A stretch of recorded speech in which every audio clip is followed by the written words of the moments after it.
नारायणं नमस्कृत्य नरं चैव नरोत्तमं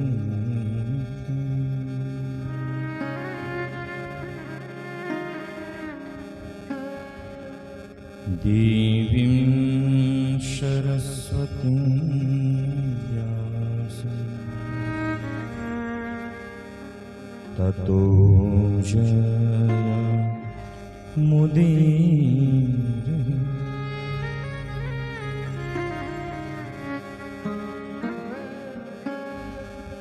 ध्येयं सदा परिभवग्नमभीष्टदोहम् तीर्थास्पदं शिवविरिञ्चिनुतं शरण्यम् वृत्यार्तिहं प्रणतपालभवाब्धिपोतम् वन्दे महापुरुषते चरणारविन्दम्।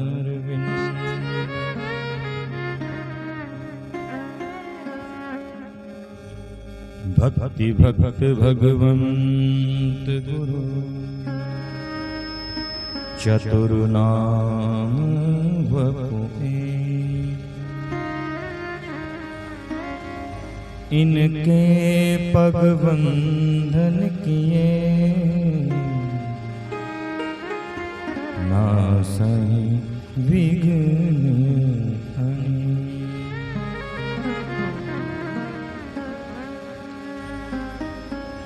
माँ गंगे तुम भी पधारो लेकर नदियाँ तीरथ राज प्रयाग बने मेरा कथा का मंडप। बोलिए भागवत भगवान की जय, बोल साचे दरबार की जय, भैरवनाथ भगवान की जय, नंद के लाला की जय।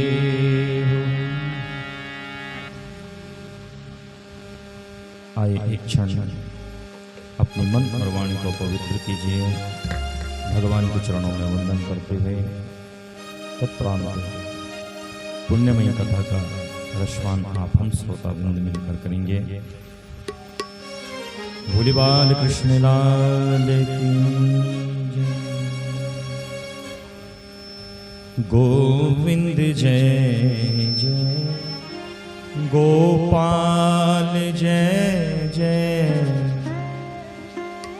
राधा रमण हरि गोविंद जय जय गोविंद जय जय गोपाल जय जय राधा रमण हरि गोविंद जय जय गोविंद जय जय गोपाल जय जय राधा रमण हरि गोविंद जय जय गोविंद जय जय गोपाल जय जय राधा रमण हरि गोविंद जय जय गोविंद जय जय गोपाल जय जय राधा रमण हरि गोविंद जय जय गोविंद जय जय। सब गाय जय जय राधा रमण हरि गोविंद जय जय गोविंद जय जय गोपाल जय जय गोविंद जय जय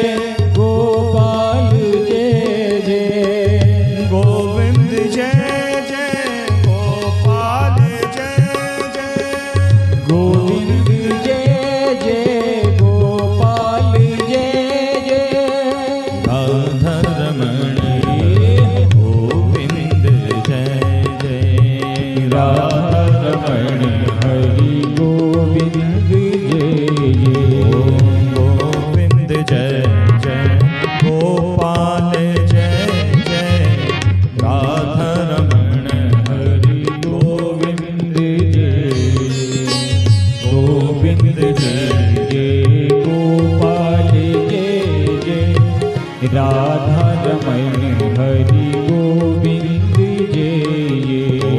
राधा रमण हरि गोविंद जय जय।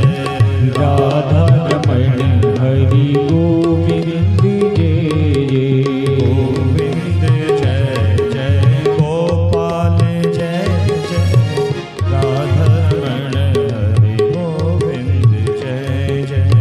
गोविंद जय जय गोपाल जय जय। राधा रमण हरि गोविंद जय जय। राधा रमण हरि गोविंद जय जय। राधा रमण हरि गोविंद जय जय। राधा रमण हरि गोविंद जय जय। राधा रमण हरि गोविंद जय जय। राधा रमण हरि गोविंद जय जय। राधा रमण हरि गोविंद जय जय। राधा रमण हरि गोविंद जय जय। राधा रमण हरि गोविंद जय जय। बोलिए भागवत भगवान की जय। बोल पितृ देवताओं की जय। ओम नमः पार्वती पतये हर हर हर महादेव।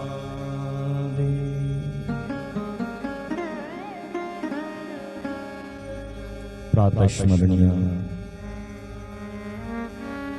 वंदनीय भगवान श्री बाल कृष्ण सर्व समर्थवान कर्तुम अकर्तुम अन्यथा सर्व कर्तुम बाल गोविंद संतों की परम संहिता श्रीमद् भागवत महापुराण मंडप में आवाहित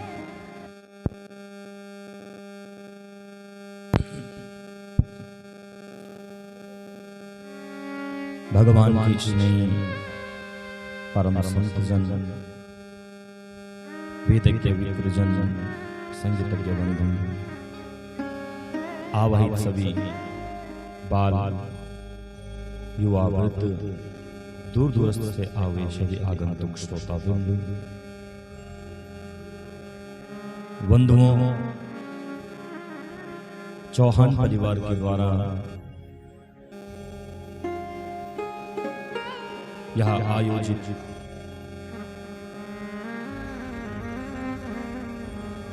कलयुग का अश्वमेध यज्ञ से भी ऊपर की श्रेणी में जो आता है श्रीमद् भागवत महापुराण, जिनके द्वारा अपने पितरों की सद्गति हेतु यहाँ पावन यज्ञ आयोजित किया गया और पितृ देवताओं की कृपा से, देवताओं के आशीर्वाद से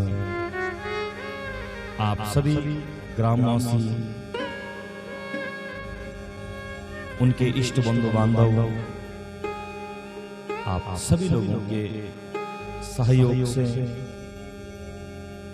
यह कार्य बंधु अब धीरे धीरे विश्राम की ओर है और मानो भगवान की अनन्य कृपा इस ईमान पर बनी और बनी रहे। यह पावन पुराण यज्ञ निर्विघ्नता पूर्वक समाप्ति की ओर है बंधु, विराम की ओर है। जहां भक्त का मन पवित्र हो, जहां हृदय पवित्र हो, उस कार्य में बंधुओं कोई विघ्न बाधा नहीं है।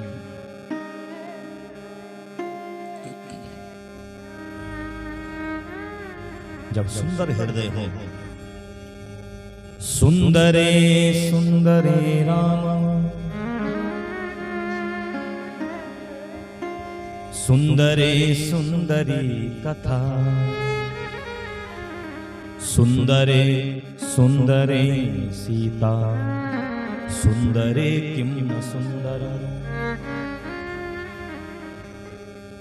जहां सूप सर्ग का प्रयोग होता है सुंदरता को दर्शाता है या सुंदरता का प्रतीक होता है सूप सर्ग।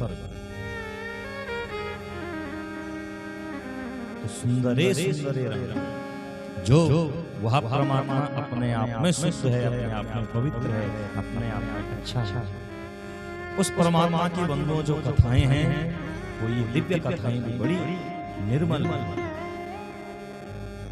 और जिनका श्रवण करके, जिनको सुन करके हमारा जीवन भी निर्मल हो जाता है, पवित्र हो जाता है, ऐसी उस परमात्मा की यह पावन नहीं कथा, ये पावनी कथा है। सुंदरे सुंदरी सीता, हे मेरी माया रूपी बुद्धि। सीता क्या है? माया। हे मेरी माया में लिप्त बुद्धि, तू ऐसे परमात्मा का यदि अगर भजन करेगी, यदि कीर्तन करेगी, तो सुंदरे किम सुंदरम, जो अपने आप में सुंदर है, पवित्र है, दिव्य है, वो तेरे जीवन को भी पवित्र करता है। जहां मन शुद्ध हो वहां वाणी शुद्ध हो जाती है, और जहां मन वाणी दोनों शुद्ध हो वहां कर्म शुद्ध हो जाता है। मनसा वाचा कर्म। सबसे पहले हृदय पवित्र होगा, फिर जब हृदय पवित्र होगा तो भगवान की कथाओं को श्रवण करने से हमारा मुख पवित्र हो जाएगा, और जब वाणी पवित्र हो जाएगी तो हमारे द्वारा किया हुआ सत्कर्म बंधुओं हमारा तरण कारण होगा। गंगा यमुना सरस्वती जब तीनों मिलती हैं तो त्रिवेणी कहलाई जाती है, और जिसने एक बार त्रिवेणी के संगम में स्नान कर लिया उसका जीवन पवित्र हो गया।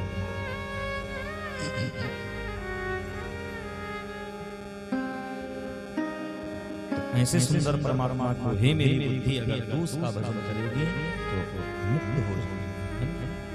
हमारे यजमान जी का नाम है आनंद। तो जो स्वयं में ही आनंद हो,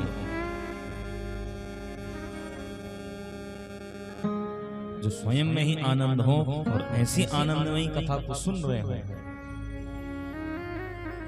तो बंधुओं बड़ा उनका जीवन बड़ा पवित्र है। ये धर्मपत्नी का नाम है श्रीमती आशा देवी है। तो जिनको आशा तो है, लेकिन किस चीज की? आनंद की। या श्रीमती आशा जी को जीवन में आशा तो है किसकी? आनंद की। ये दोनों एक दूसरे के पूरक है ना, संयोग देखिए विधि का है ना। आपको और हमको बंधुओं आशा होती है, आशा सबको होती है, लेकिन हमको किस चीज की आशा होती है? आशा ही परमं दुखम नैराशय परमं सुखम। हम लोग आशा करते हैं, आशा करना बहुत अच्छी बात है, लेकिन हम विषय वासनाओं की आशा करते हैं, इसलिए हमको दुख प्राप्त होता है। और श्रीमती आशा देवी ने जो आशा की, उन्होंने आनंद की आशा की। तो जिनको आनंद प्राप्त हो जाए उनको और क्या चाहिए? भगवान ने क्या कहा कि मेरा एक स्वरूप क्या है? आनंद, सच्चित और आनंद। जब बंधुओं हृदय सत होता है, फिर जीवन में चित्त रूपी प्रकाश आता है, और तब आनंद में जीवन बन जाता है। तो आपकी और हमारी भी यही आशा, यही कामना रहे कि हे प्रभु हमारे जीवन में आनंद की प्राप्ति हो, और ऐसा दिव्य आनंद बंधुओं बार बार मैं तो भगवान से यही निवेदन करूं कि आप सभी भक्तों का, सभी जनमानसों के जीवन में यह दिव्य आनंद नित्य बना रहे। यह प्रेम, यह स्नेह, यह सद्भावना, यह एकता आपके जीवन में सदैव बनी रहे। और क्या है इस जीवन में? तो भगवान से यही प्रार्थना करते हैं। जब भगवान का जन्म हुआ बंधु, तो कथाकार ने ऐसा नहीं कहा कि नंद घर कृष्ण भयो, क्या कहा कि नंद के घर में आनंद भयो, जो आनंद रूपी परमात्मा आए हैं और उनके आने से सारा ब्रज, सारा गोकुल, सारी द्वारिका आनंदमय बन गई। वहां के भक्तजनों का जीवन आनंद में बन गया, कृष्ण में बन गया, प्रेम में बन गया।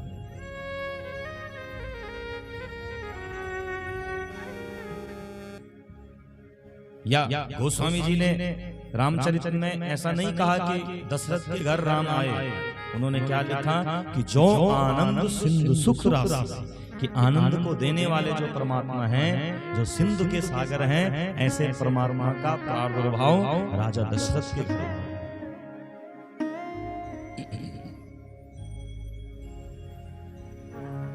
और बंधुओं, ऐसे परमात्मा को अपने हृदय में बिठाएं। और यद्यपि वो परमात्मा है हमारे हृदय में, लेकिन काम वासनाओं की परत ने उसको ढक दिया। केवल उस परत को हटाने की आवश्यकता है ना? वो परमात्मा स्वयं हमारे भीतर है, लेकिन हम उसको भटक रहे हैं, ढूंढ रहे हैं इधर उधर। जैसे कस्तूरी मृग होता है, कस्तूरी मृग वन बसे, मृग ढूंढे वन माय, ऐसे घट घट श्याम है दुनिया देखत नाही। बंधुओं, जैसे कस्तूरी मृग होता है, उसकी नाभि में ही कस्तूरी है। जब उसकी महक आती है तो उसको सूंघ करके वह इधर उधर भटकता है, ये कहां से खुशबू आ रही है, कहां से इसकी सुगंध आ रही है, भटकता रहता है इधर उधर। लेकिन उस अज्ञानी को यह पता नहीं है कि ये तो मेरी ही नाभि है। ऐसे ही बंधुओं, हम भी उस मृग की तरह इधर उधर भटक रहे हैं, जबकि स्वयं वो परमात्मा आनंद रूप में हमारे हृदय में विराजमान है। तो हम भी भटक रहे हैं।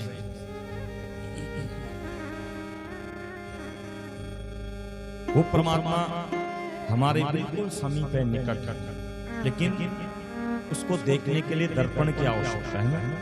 जैसे हम अपनी आंखों की पुतली को अपने नेत्रों से नहीं देख पाते हैं, या आंखों में आप काजल लगा रहे हैं, काजल लगा रहे हैं, उस काजल को आंखों में लगाने के लिए हमें दर्पण की आवश्यकता पड़ती है। तो ऐसे ही वो परमात्मा हमारे बिल्कुल निकट है, लेकिन ये आंखें उनको देख नहीं पा रही हैं। इसलिए भजन रूपी दर्पण का सहारा लो, सत्संग रूपी दर्पण का सहारा लो और उस परमात्मा का साक्षात्कार। इस प्रकार से बंधुओं, भगवान का बड़े प्रेम के संग में मैया रुक्मणी के संग में भगवान ने विवाह किया और सारे द्वारिकावासी बड़े प्रसन्न हुए। और कल बड़ा दिव्य आनंद प्राप्त आप सभी श्रोता बंधुओं ने भी किया। तो भगवान का पहला विवाह हुआ मैया रुक्मणी के संग। दूसरा विवाह बंधुओं भगवान का हुआ सत्राजित की कन्या सत्यभामा से।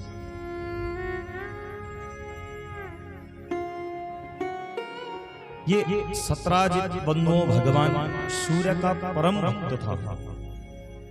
भगवान सूर्य ने प्रसन्न होकर इसको एक मणि प्रदान की, जो मणि एक दिन में 8 भार सोना दिया गया। बंधुओं, इसका छोटा भाई था प्रसेन। दोनों भाई बड़े आनंद से रहते थे। यह बात जब कन्हैया को पता चली तो कन्हैया ने कहा, बोले सत्राजित, इस मणि को मुझे दे दो, इसको अपने हम राजकोष में रख देंगे, सारी प्रजा का निर्वाह करेंगे। लेकिन सत्राजित ने देने से इनकार कर दिया। अब एक दिन इसका छोटा भाई इस मणि को सिर में धारण करके वन में शिकार खेलने के लिए घोड़े पर सवार होकर चल पड़ा। दूर से एक सिंह ने देखा, जब एक चमक रही थी जंगल के बीच में, तो वहां सिंह आया, शेर आया और उसने आज घोड़े सहित उस सेन को मार दिया। अब मणि को मुख में लेकर दौड़ने लगा जंगल में। यह सब बंदों एक भालू देख रहा था। ऋक्षराज यह देख रहा था। ऋक्षराज ने आज शेर के संग में युद्ध किया और शेर को भी मार दिया। मणि को लेकर एक गुफा में चले गए। जब मणि को लेकर गुफा में गए तो इधर सत्राजित ने सारे नगर में जाकर कहा कि बोले भैया कृष्ण ने मेरे भाई को मार दिया और मणि चुरा कर ले गए। भगवान कृष्ण पर लांछन लगा। सो भगवान ने क्या किया कि अपने सहचरों से कहा, बोले भैया चलो उस मणि को ढूंढते हैं। तो जिस मार्ग से कुसेन गया था जंगल की ओर, घोड़े के पग चिन्हों को देखते हुए घनघोर जर्जर वन में जा पहुंचे। देखा तो घोड़ा मरा हुआ है, मरा हुआ है। भगवान ने देखा, बोले भैया इसको किसी हिंसक जानवर ने मारा है। फिर सिंह के पग चिन्हों पर गए, आगे देखा तो सिंह भी मरा पड़ा हुआ है। अब वहां से जो भालू के पग चिन्ह थे, उन पग चिन्हों पर भगवान द्वारिका वासियों के संग में गए और वहां पग चिन्ह एक गुफा के द्वार पर पहुंचा। भगवान ने कहा, बोले भैया एक काम करो, तुम मेरी यहाँ प्रतीक्षा करो, मैं गुफा में प्रवेश करके देखता हूँ। 100 बंदों भगवान ने गुफा में प्रवेश किया और जब गुफा के अंदर गए तो एक कन्या इस मणि के संग में खेल रही थी।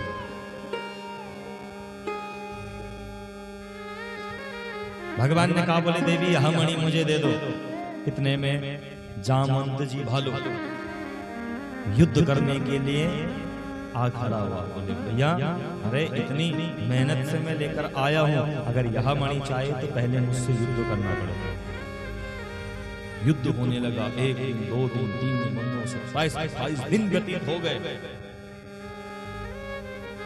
जब कोई परिणाम नहीं निकल पाया तो अचानक से जामवंत जी को स्मरण हो आया। बोले ये कहीं मेरे प्रभु साक्षात मेरे प्रभु श्री राम तो नहीं है।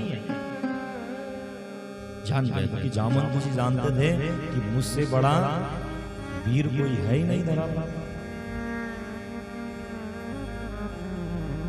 चरणों में गिर पड़ा, बोले प्रभु क्षमा कर दीजिए। अरे मुझ जैसे अधम प्राणी ने आपके संग में युद्ध किया। भगवान ने कहा, बोले जामवंत जी तुम ही तो चाहते थे ये सब। जब उनको राम रावण युद्ध हुआ तो सारे वीरों ने युद्ध किया जामवंत जी को छोड़कर। जब अयोध्या में भगवान आए तो भगवान ने सबको कुछ ना कुछ पत्र पुष्प दिया। जामवंत जी से कहा, आपको क्या चाहिए? जामवंत जी ने कहा, बोले प्रभु मुझे कुछ नहीं चाहिए, लेकिन हाँ एक पीड़ा मुझे सता रही है कि इतना बड़ा युद्ध हुआ लेकिन मुझे लड़ने का मौका नहीं मिला, है ना। अब कोई वीर बिना लड़े युद्ध भूमि से वापस आ जाए, ये कैसे संभव हो सकता है? बोले प्रभु मेरी भुजाओं में खुजली हो रही है, एक काम करो कि तुम ही मेरे साथ युद्ध करो। क्योंकि जामवंत के जैसा कोई वीर था ही नहीं और पौराणिक समय में बंधुओं युद्ध हमेशा बराबर वाले के संग में होता। भगवान ने कहा, जामवंत जी इस समय मैं हूं मर्यादा के रूप में। यदि अगर मैं तुम्हारे संग युद्ध कर दूंगा तो जगत कल क्या कहेगा कि अपने सेवक को ही मार डाला।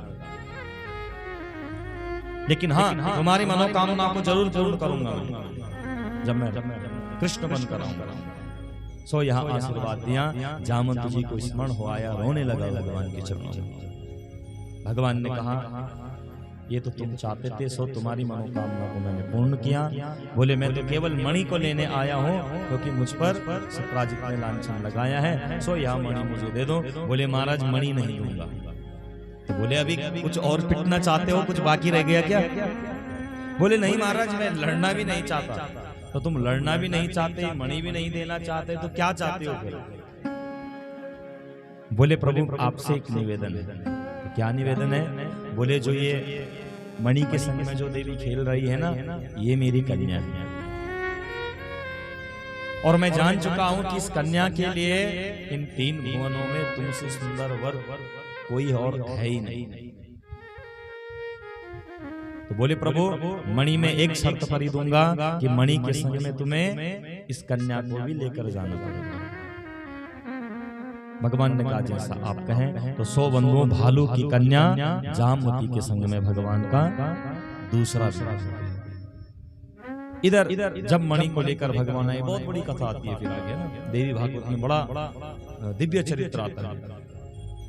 तो अब यह मणि सतराजित को जब यह बात पता चली तो सतराजित बड़ा लज्जित हुआ, भगवान से क्षमा मांगने लगा। और सतराजित ने कहा बोले हे प्रभु मैं आपसे निवेदन करता हूं कि मेरी जो कन्या है सत्यभामा, इस कन्या का आप पाणी ग्रहण संस्कार करें। 100 बंधुओं भगवान ने तीसरा विवाह सत्यभामा के संग किया।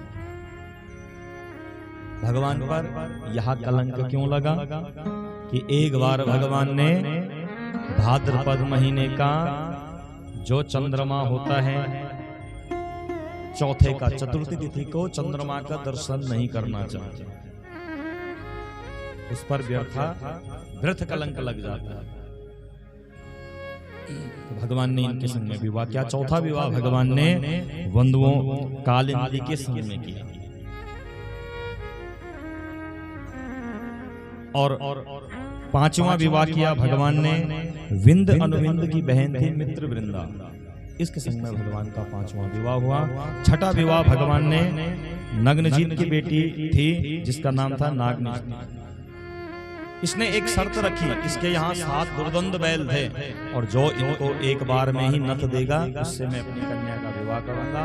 भगवान ने एक क्षण में ही मानो अपने 7 स्वरूप धारण किए हों और इन बैलों का नथा, सो इन्होंने अपनी कन्या नागनी जी का विवाह भगवान के संग कर दिया। 7वां विवाह हुआ भद्रा के संग और 8वां विवाह भगवान का हुआ लक्ष्मणा के संग।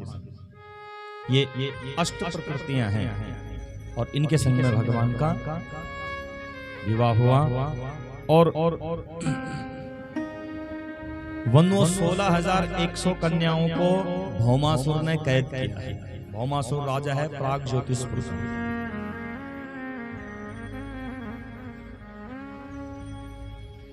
जब भगवान को यह पता चला, लेकिन बड़ी विडंबना यह है कि भौमासुर ने वरदान पाया है कि जब तक भौमासुर की मां न कहे कि इसको मार दो तब तक ये मरेगा नहीं। भगवान ने विचार किया क्या किया जाए, कैसे इसका उद्धार किया जाए। बंधुओं भगवान को स्मरण हो आया कि जो सत्याभामा है ये साक्षात धरणी का अवतार है, लेकिन भगवान सबसे अधिक स्नेह करते हैं मैया रुक्मणी से। भगवान ने कहा क्या करूं, क्या किया। 100 बंधुओं भगवान ने स्वर्ग से एक सुंदर पारिजात का पुष्प उठाया और सबसे पहले मैया रुक्मणी को प्रेम से दिया। मैया रुक्मणी बड़ी प्रसन्न हो गई। फिर ऐसे ही 7 रानियों को दे दिया, लेकिन सत्याभामा जी को नहीं दिया। अब सत्याभामा जी क्रोधित हो गई, बोले प्रभु आप तो इन्हीं सबसे प्रेम करते हो और सबसे अधिक प्रेम तो आप रुक्मणी से करते हो, अरे हमसे तो तुम प्रेम ही नहीं करते। भगवान ने कहा ऐसी क्या बात हुई?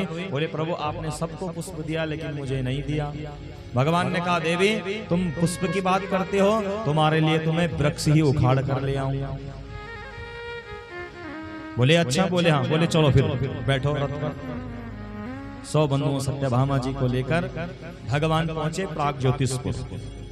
अब जब प्राग ज्योतिषपुर में पहुंचे तो भौमासुर ने देखा कि वहां छलिया आया है, कन्हैया आया है, 100 युद्ध करने के लिए दौड़ पड़ा। यद्यपि भगवान ने इसको कुछ बोला भी नहीं, लेकिन ये जान गया और सो इसने भगवान पर जैसे ही प्रहार किया, सत्यभामा जी को अच्छा नहीं लगा। अरे मेरे सामने मेरे पति पर तूने प्रहार कर दिया। भगवान से कहा सत्यभामा ने, बोले प्रभु आप देखते क्यों, वध करो इस पापी का।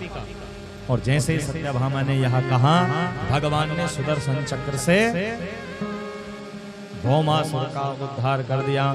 बोले भागवत भगवान की। बोल साचे दरबार की। इस प्रकार से बंधुओं भौमासुर का उद्धार भगवान ने किया। अब इन कन्याओं ने कहा, बोले हे गोविंद, अब हम कहां जाएंगे, ये जग हमें स्वीकार नहीं करेगा, यह जगत हमको स्वीकार नहीं करेगा, इसलिए हे कन्हैया आप हमें ही अपनी दासियां बना दो। तो मानो भगवान ने इन सब के संग में एक बार में ही गंधर्व विवाह कर लिया। और भगवान के कितने विवाह हुए? 16,108। और प्रत्येक से भगवान का 10-10 पुत्र और 1-1 कन्याएं हैं। इतना विस्तार यह यदुवंश हुआ, इतना विस्तार यह यदुवंश हुआ। इधर भगवान ने बंधुओं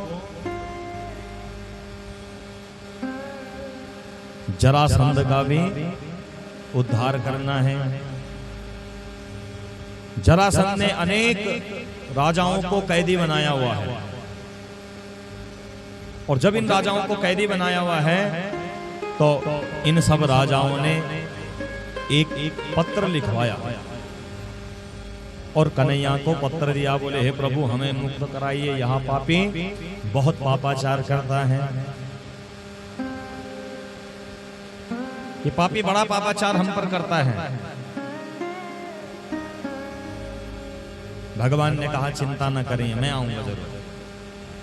क्या किया जाए, कैसे मारा जाए जरासंध को? तो 100 बंधुओं भगवान आज 5 पांडवों के संग में ब्राह्मण का रूप धारण करके पहुंचे जरासंध के।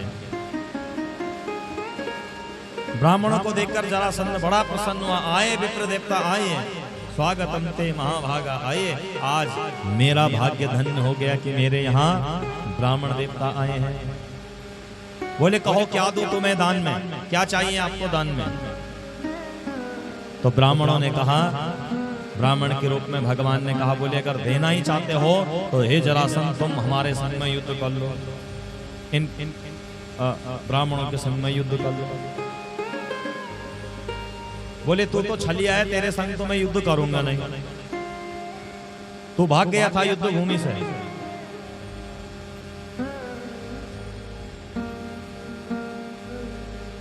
तो यद्यपि जरासंध जानता है कि ये 5 पांडव हैं, लेकिन कहा बोले युधिष्ठिर से, जो ये युधिष्ठिर हैं इनसे मैं युद्ध करूंगा नहीं। नकुल और सहदेव मुझसे छोटे हैं, मैं अपने से छोटों के संग में भी युद्ध नहीं करूंगा। और तो बोले अर्जुन के संग में युद्ध कर लो। बोले ये अर्जुन भी मेरी बराबरी का वीर नहीं है, तो फिर किससे युद्ध करोगे महाराज? बोले तुम 5 में एक ही वीर है जिसका नाम है वृकोदर। वृकोदर नाम है भीम का। बोले हाँ भीम मेरी बराबरी का, इसलिए भीम के संग में युद्ध कर लूंगा। अब बंधुओं युद्ध होने लगा। भीम को भी अभिमान है कि मुझसे बड़ा गदाधारी कोई है ही नहीं। मानो भगवान ने आज भीम का अभिमान का भी दमन करवाना चाहते हैं। तो अब युद्ध प्रारंभ होने लगा और भगवान ने जो अपना पांचजन्य नाम का शंख बजाया, युद्ध प्रारंभ हो गया। अब युद्ध होते होते होते होते बंधुओं आज जरासंध ने वृकोदर भीम को मूर्छित कर दिया। मानो भीम के प्राण निकलने ही वाले थे कि भगवान ने युद्ध विराम का शंख बजा दिया। अब शंख बजा, युद्ध विराम हो गया। शाम को सबके सब अपने शिविर में आए। प्रातः काल हुआ। भगवान ने भीम से कहा, बोले भीम तैयार हो जाओ युद्ध के लिए, युद्ध का समय होने वाला है, तैयार हो जाओ। बंधुओं भीम रोने लगा। बोले हे प्रभु यदि अगर मुझे जीवित देखना चाहते हो तो मैं अब युद्ध नहीं करूंगा। अरे बोले तुम तो बड़े गदाधारी हो, तुमसे बड़ा गदाधारी कोई है ही नहीं, और तुम्हारा जैसा वीर युद्ध करने से इनकार करता है, ये शोभा नहीं दे रहा आपको। भीम जान गया। बोले प्रभु क्षमा करना, मुझे मेरा जो अभिमान था वो समाप्त हो गया। बोले गोविंद मुझे बचा लो बस। तो भगवान ने कहा एक काम करना कि जब तुम युद्ध करोगे तो युद्ध करते करते करते मेरी तरफ दृष्टि रखना, और मैं जैसा करूं वैसा तुम करना। बोले ठीक है प्रभु। अब बंधुओं युद्ध होने लगा। जब युद्ध होने लगा तो युद्ध करते करते करते करते भीम ने कई बार जरासंध को नीचे गिराया, पांव में पांव रखकर जरासंध को चीर डाला, लेकिन जरासंध फिर जुड़कर एक हो जाता। जब बंधुओं जरासंध का जन्म हुआ था तो ये दो भागों में इसका जन्म हुआ। अब इसके घर वाले ने इसको फेंक दिया। जरा नाम की एक दानवी आई और उसने इन दोनों टुकड़ों को जोड़ दिया। तो सौ संधि करने से जुड़ने से नाम पड़ा जरासंध।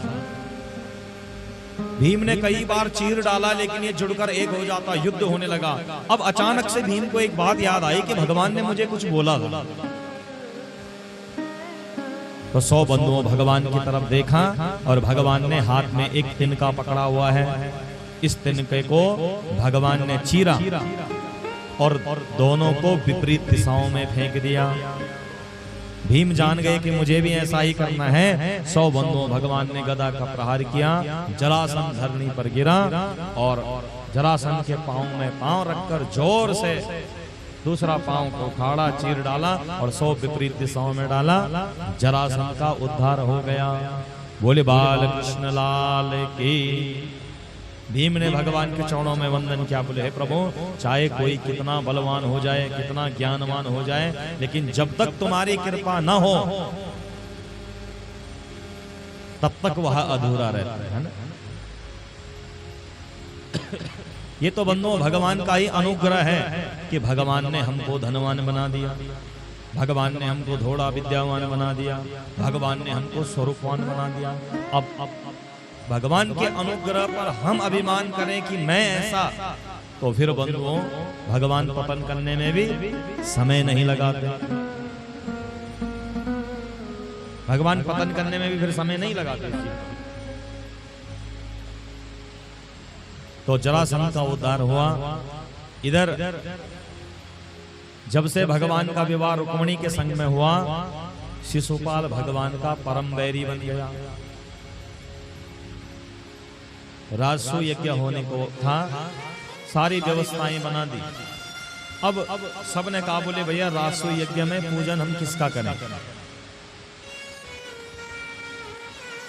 पांचों पांडवों ने एक स्वर में कहा कि बोले माधव को हम अग्रणी पूजनीय देवता बनाएंगे, इनका ही पूजन करेंगे। बंधुओं शिशुपाल उठा और शिशुपाल गालियां देने लगा भगवान को। बोले अरे ये गांव का गंवारन, ये गैया चराने वाला, इसका हम पूजन करेंगे। विरोध करने लगा भगवान। भगवान चुप रहे, प्रतीक्षा करते रहे कि ये कब 100वीं गाली दे, क्योंकि इसको वरदान प्राप्त था। ये भगवान की बुआ का बेटा है और इसकी जन्म की बड़ी विचित्र कथा है बंधु। जैसा ही इसका जन्म हुआ तो जन्म के बाद जब नामकरण इत्यादि हो रहा था तो सारे इष्ट बंधु बांधव वहां पहुंचे थे। भगवान भी अपनी मैया के संग में बुआ के यहाँ गए हुए थे। अब यह बालक रो रहा है, रोता जा रहा है। तभी बंधुओं आकाशवाणी हुई कि ये बालक जिसकी गोदी में जाकर चुप हो जाएगा उसी के द्वारा इसकी मृत्यु होगी। अब बंधुओं अंत में यह मानो भगवान की गोदी में जैसे ही गया, भगवान की बुआ कन्हैया के चरणों में पड़ गई। बोले कन्हैया मेरे पुत्र को मत मारना। बोले बुआ नहीं, ये तो मेरा भाई है, तू मेरी बुआ है, मैं क्यों मारूंगा इसे। लेकिन हाँ याद रखना, जिस दिन ये मुझे 100वीं गाली दे देगा मैं फिर इसे छोड़ूंगा नहीं। बोले ठीक। तो बंधुओं जब किसी की मृत्यु निकट आती है, जब किसी का काल आता है, तो वो मनुष्य की बुद्धि का हरण कर लेता है। बुद्धिमान व्यक्ति भी अविवेकी हो जाता है। तो बंधुओं इसने जैसी सौई गाली भगवान को दी, भगवान ने सुदर्शन चक्र से आज शिशुपाल का भी वध कर दिया। बोले बाल कृष्ण लाल की। अब बंधुओं भगवान के एक परम भक्त की कथा आती है कि भगवान के एक परम मित्र बने गुरु संदीपनी मुनि के आश्रम में। कृष्णस्यासीन सखा कश्चित् ब्राह्मणो ब्रह्मवेत्तमः विरक्त इंद्रियार्थेषु प्रशांतात्मा जितेंद्रिया।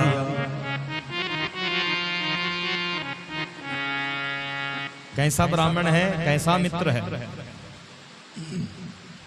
कि कृष्णस्यासीत सखा कश्चित्, भगवान के कोई मित्र हैं और ब्राह्मण है। ब्राह्मणो ब्रह्मवेत्तमः, जो ब्राह्मण है और ब्रह्मवित्तमः कि जो जिनका की मूल्य बहुत उच्च कोटि का है। ब्राह्मण में बंधुओं उच्च कोटि का मूल्य उस ब्राह्मण का होता है जो ब्राह्मण ज्ञानी हो, जो ब्राह्मण मृदुभाषी हो, जिस ब्राह्मण के जीवन में सद्गुण हो, जो ब्राह्मण वेदज्ञ हो, उसका प्राय जो मूल्य होता है वो बहुत उच्च कोटि का हो जाता है।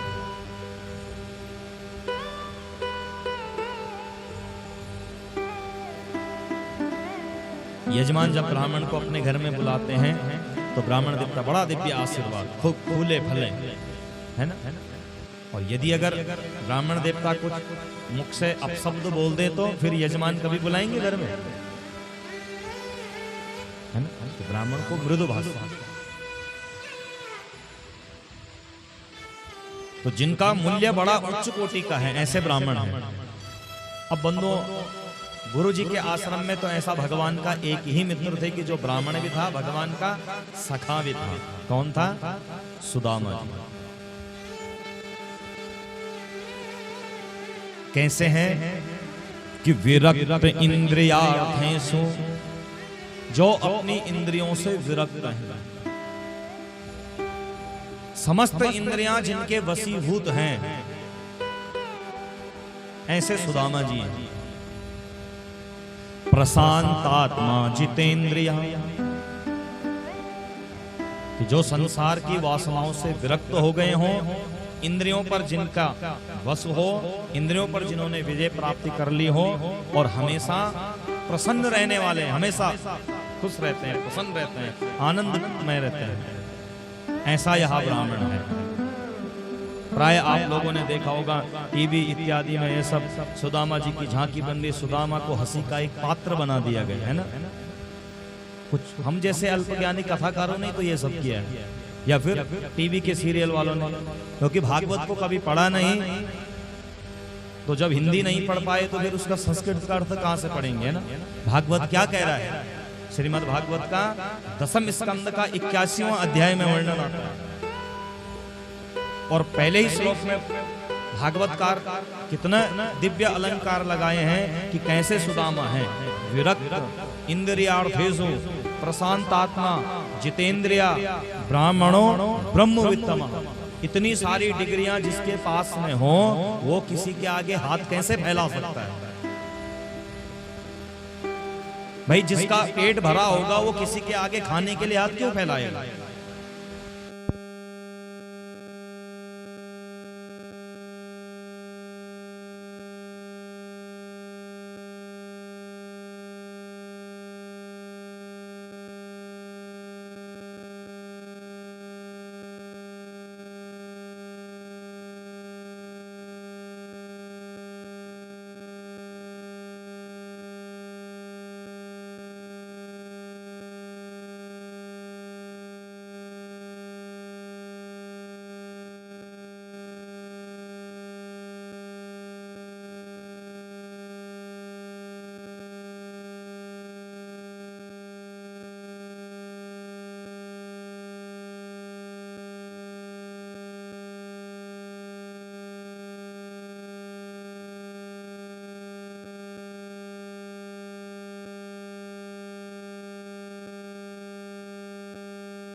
बोल नारायण भगवान की, बोल साचे दरबार की। तो बंधुओं ऐसे हमारे सुदामा जी, लेकिन हम लोगों ने सुदामा जी और नारद जी को बिल्कुल ऐसा समझा है कि जैसे हमारे दास हो, है ना।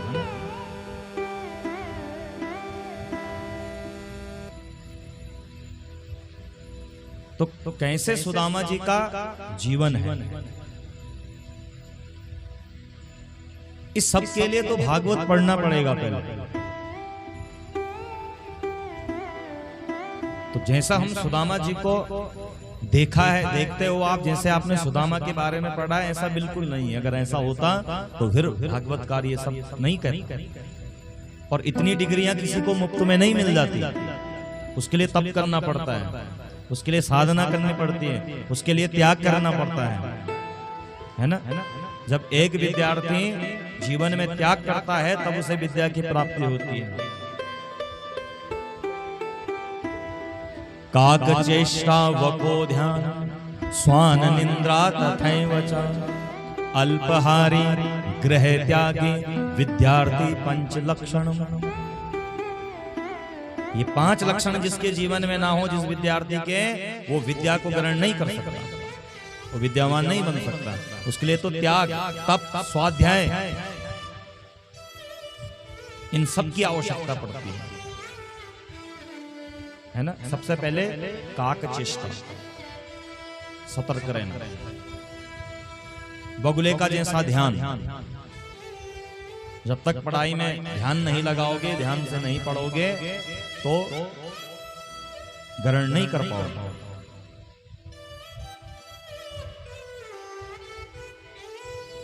स्वान के जैसे, कुत्ते के जैसे नींद। कुत्ता कितनी गहरी नींद में होगा, थोड़ी सी आहट हुई तुरंत जाग जाएगा, है ना। तो ऐसी नींद होनी चाहिए। अब 9-9, 10-10 बजे तक जो सिंह हिराल दुबे इनके पढ़े लिखे है कि नहीं। हाँ, विद्यार्थी को कम सोना चाहिए और भोजन अल्प करना चाहिए। अगर 4 रोटी की भूख लगी तो 2 खाने, तब पढ़ाई होती है, नहीं तो शरीर में आलस आ जाता है। अब टीवी चल रही है, किताब खोली हुई है, मोबाइल चल रहा है, किताब खोली हुई है, ऐसे में बंधुओं ध्यान भटक जाता है, ध्यान नहीं लगेगा आपका। गृह त्यागी, घर को त्यागना पड़ता है, तब जाकर विद्या बुद्धि आती है। तो बंधुओं इस सब के लिए तो त्याग करना पड़ता है। कोई डिग्रियां ऐसी थोड़ी फ्री में थोड़ी मिल जाती है, और आज के टाइम तो खैर मिल जाती हैं, उस टाइम नहीं मिलती थी, है ना। आज तो आप पैसा फेंको और जो डिग्री आपको चाहिए तुरंत मिल जाएगी। लेकिन उस जमाने में ऐसा, हमारे गुरुजी कहते थे कि बेटा जब हम लोगों ने भागवत पढ़ा तो हमारे जमाने में ये इतनी सुविधाएं नहीं थी, है ना। वो बल्कि चिमनियां भी बाद में आई, चिमनी, लालटेन इत्यादि ये सब भी बाद में आई। तो बोले रात को जब हम पढ़ते थे तो दिन भर सूखे पत्तों को एकत्रित कर देते थे और रात में उन पर आग लगानी, और जितनी देर तक वो पत्ते जले उतने पढ़ लेना। 2 श्लोक पढ़े, 4 श्लोक पढ़े, और फिर उनको रटते रहना रात भर, और कोई साधन है नहीं। तो फिर उनको सोते सोते रटते रहते थे, और फिर 2-3 बार प्रातः काल में रटा और याद हो गया। आज तो हमारे पास इतनी सुविधाएं हैं, इतनी सुविधाएं हैं। तो बंधुओं उस जमाने में कितना कठिन रहा होगा, है ना। और उस जमाने में सुदामा जी में कितने अलंकार लगे हुए हैं। तो ये सब ऐसे ही मुफ्त में नहीं मिलते, इसके लिए त्याग, तपस्या, यह सब की आवश्यकता पड़ती है ना। तो जब तक जीवन में ज्ञान नहीं, तब तक किसी को हम कुछ भी बोल देते हैं।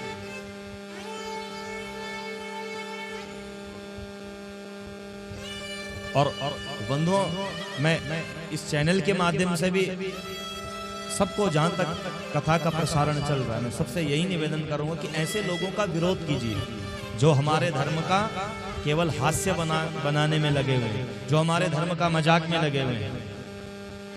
आप हम सबका परम कर्तव्य है, अगर सुदामा का जैसा जीवन हमारा हो जाए तो फिर बंधु हमें इस धरा में रहने की आवश्यकता ही नहीं है। जिसके कृष्ण जिसका सखा हो, कृष्ण जिसका मित्र हो, वो किसी जगत से क्या मांगेगा भाई, आपसे हमसे क्या मांगेगा। हाँ, गरीब जरूर थे। भागवत क्या कहता है कि सुदामा जी के पास यद्यपि धन नहीं था, तो गरीब होना अलग बात है, दरिद्र होना अलग बात है। तो ऐसे सुदामा जी हैं, इनकी धर्म पत्नी का नाम है सुशीला। घर में नन्हे मुन्ने बाल गोपाल हैं, लेकिन बंधुओं थोड़ी गरीबी है। घर में भोजन इत्यादि के लिए अन्न इत्यादि नहीं है। और ये सब तो बंधुओं आप हम लोगों ने भी देखा है ना। आप हम सब लोगों का जीवन भी तो ग्रामीण अंचल में रहने वाले हम सब लोगों की यही तो जीवन की खेती पाती, जो खेती से जो अन्न होता था उसी से साल 2 साल का गुजारा बसारा चलता था। तो घर में कुछ है नहीं खाने के लिए, क्या करें, सुशीला बड़ी दुखी हो रही है।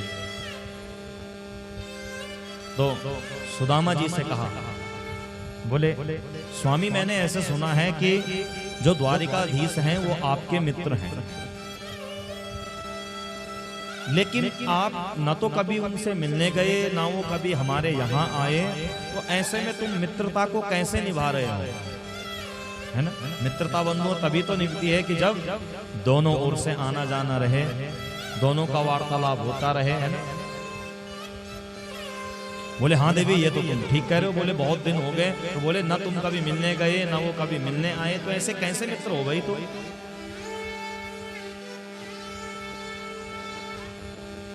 बोले देवी ये बात तो तुम ठीक कह रही हो। चलो बोले अच्छा तुमने ठीक याद दिलाई, एक काम करता हूँ कि आजकल कहीं यजमानी इत्यादि मुझे जाना है नहीं, एक काम करता हूँ कि चल अपने मित्र को ही मिलकर आ जाती है। और बंधुओं सुशीला जानती है कि यद्यपि अगर सुदामा जी अपने मित्र को मिलने गए तो वो कन्हैया जरूर हमारा उद्धार कर देंगे। सुदामा जी ने कहा, बोले देख देवी मैं अगर कृष्ण के यहाँ जाऊं तो उसके लिए कुछ ले जाना भी तो पड़ेगा। अब खाली हाथ किसी के घर जाओगे तो अच्छा थोड़ी लगता है ना। कहते हैं मित्र के यहाँ कभी भी जाओ तो खाली हाथ नहीं जाना चाहिए, कुछ ना कुछ लेकर जाओ। माता पिता के यहाँ, गुरु के यहाँ भी कभी खाली हाथ नहीं जाना। किसी रोगी को देखने के लिए आप जा रहे हो तो खाली हाथ नहीं जाना, उसके लिए कुछ ना कुछ लेकर जाना है। किसी के घर में जा रहे हो, छोटे नन्हे मुन्ने बच्चे उनको लेकर उनके लिए कुछ लेकर जरूर जाओ, खाली हाथ कभी नहीं जाना।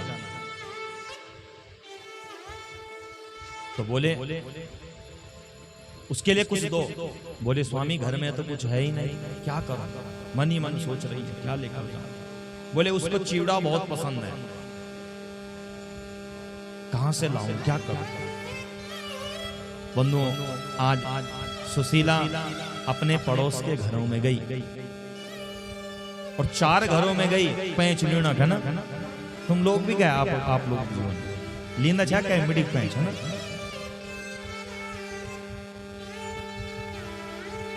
तो 4 घरों में गई और 4 घरों से थोड़े थोड़े चिवड़ा मांगा। या चित्वा चतुरो मुष्टिन विप्रान पृथक तंडुला। सुशीला बड़ी चतुर है, यद्यपि थोड़े से चूड़े एक ही घर से मांग सकती थी, लेकिन ये बड़ी दिव्य है, इसने 4 घरों से चूड़े लिए थोड़ा थोड़ा। अब चारों घरों के जो चूड़े हैं, जो चावल हैं, वहां पृथक तंडुलान, तंडुल में चावल, वहां जो चावल थे वो चारों घरों के अलग अलग है। जैसे आप हम लोगों के बीच में कोई महंगे वाले चावल खाता है, कोई थोड़े कम खाता है, कोई बासमती खाता है, कोई मोटे चावल खाता है, कोई घर के चावल खाता है, तो चारों में भेद आ गया ना। तो इसलिए सुशीला ने ऐसा किया कि वह परमात्मा जान जाएंगे कि इनके यहाँ भोजन की पर्याप्त व्यवस्था नहीं है। कहने को तो यूं भी कह देते कि कन्हैया से कुछ मांग कर लाना, लेकिन हमारा स्वाभिमान नहीं गिरना चाहिए। हाँ, स्वाभिमानी प्रत्येक मानव को होना चाहिए। अभिमान मत करो और अपने स्वाभिमान को कभी त्यागो नहीं।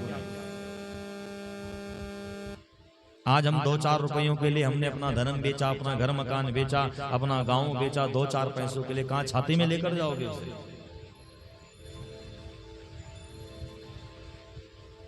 100 बंधुओं सुशीला ने 4 घरों से 4 मुट्ठी चूड़े लाई, एक पोटली में बांधा।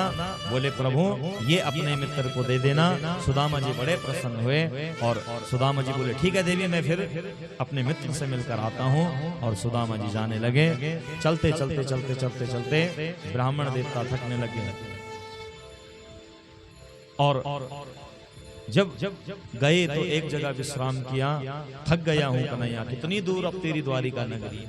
तो मानो भगवान ने अपनी दिव्य योग माया के द्वारा ही इनको द्वारिका के द्वार पर पहुंचा दिया। द्वारिका के द्वार में मानो पहुंचा दिया हो। अब जैसे यहाँ गए देखा द्वारिका की चकाचौंध को, बड़े प्रसन्न में बोले वाह कन्हैया, बड़ी आज मुझे प्रसन्नता है कि मेरा मित्र, हम एक साथ पढ़े, एक साथ खेले और मेरा मित्र आज इस पावन नगरी का राजा है। वाह, बड़े प्रसन्न हो रहे हैं। जो प्रवेश करना ही चाहते थे कि द्वारपालों ने रोक लिया। द्वारपालों ने रोका। बोले बाबा कहां जा रहे हो? बोले कहां जा रहे हो मतलब? बोले मैं कृष्ण से मिलने जा रहा हूं।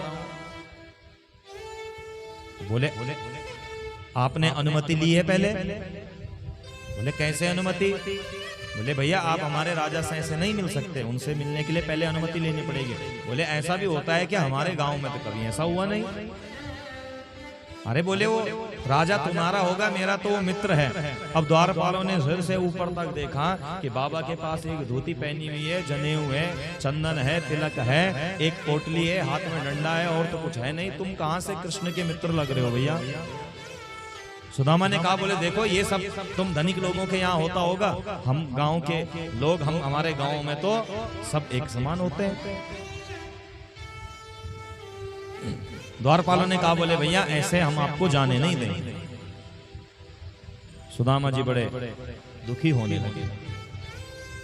बोले कन्हैया अगर मैं पहले मैं जान चुका होता कि तुझसे मिलने के लिए अनुमति भी लेनी पड़ती है तो मैं कभी आता नहीं फिर यहाँ।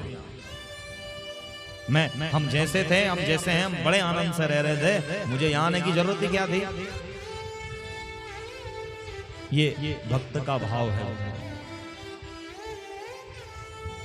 द्वारपालों से कहा अच्छा बोले एक काम तो कर लो, एक काम तो कर सकते हो। बोले एक बार तुम कृष्ण से जाकर कह दो, अपने स्वामी से जाकर कह दो कि तुम्हारा मित्र सुदामा आया है। यदि अगर उसकी मिलने की इच्छा होगी तो वो आ जाएगा, और यदि अगर बड़े पद को पाकर अगर उसके जीवन में भी अभिमान आ गया हो तो मैं पुनः अपने घर चला जाऊंगा। भाई तू अपने आनंद से रहे, हम अपने आनंद से रहेंगे, हमें क्या लेना देना फिर। द्वारपालों ने कहा बोले ठीक है, चलो ये संदेश आपका दे देते हैं। तो एक द्वारपाल गया अंदर। भगवान अपने सिंहासन पर विराजमान थे और सिंहासन में जाकर भगवान से कहा बोले हे प्रभु आपके एक मित्र आए हैं आपसे मिलने के लिए। भगवान ने कहा मेरा मित्र कौन आया यहाँ द्वारिका में, कौन हो सकते हैं? बोले क्या नाम बताया? बोले प्रभु नाम तो मैं भूल गया। बोले अरे तुम कैसा संदेश लेके आए कि चिट्ठी लेकर आए, चिट्ठी में ना नाम है, ना पता है, ना देने वाले का है, कहाँ भेजनी है? जब चिट्ठी में नाम पता ही नहीं होगा तो डाकिया कहाँ लेकर जाएगा भाई? कुछ तो बोला होगा उसने नाम। बोले प्रभु बोला तो था पर मैं भूल गया। अच्छा बोले दिखता कैसा है? बोले कैसा दिखता है? तो 100 बंधुओं बहुत सुंदर पद के द्वारा कह रहे हैं। शीस पगाना झगा तन पे प्रभु जाने को आई बसो के ही ग्रामा। शीस पगाना झगा तन में प्रभु जाने को आई बसो के ही ग्रामा। धोती फटी सी लटी दुपटी और पाया उपान की नहीं सामा। धोती फटी सी लटी दुपटी और आया उपान की नहीं सामा। द्वार खड़ो तुझ दुर्बल, द्वार खड़ो तुझ दुर्बल, एक रहो चकी सौ वसुधा विरामा पूछत दीन दयाल को धाम पूछत दीन दयाल को धाम बतावत आपनो नाम सुदामा बतावत आपनो नाम सुदामा बतावत अपनो नाम सुदामा बतावत अपनो नाम सुदामा शीस पगान झगातन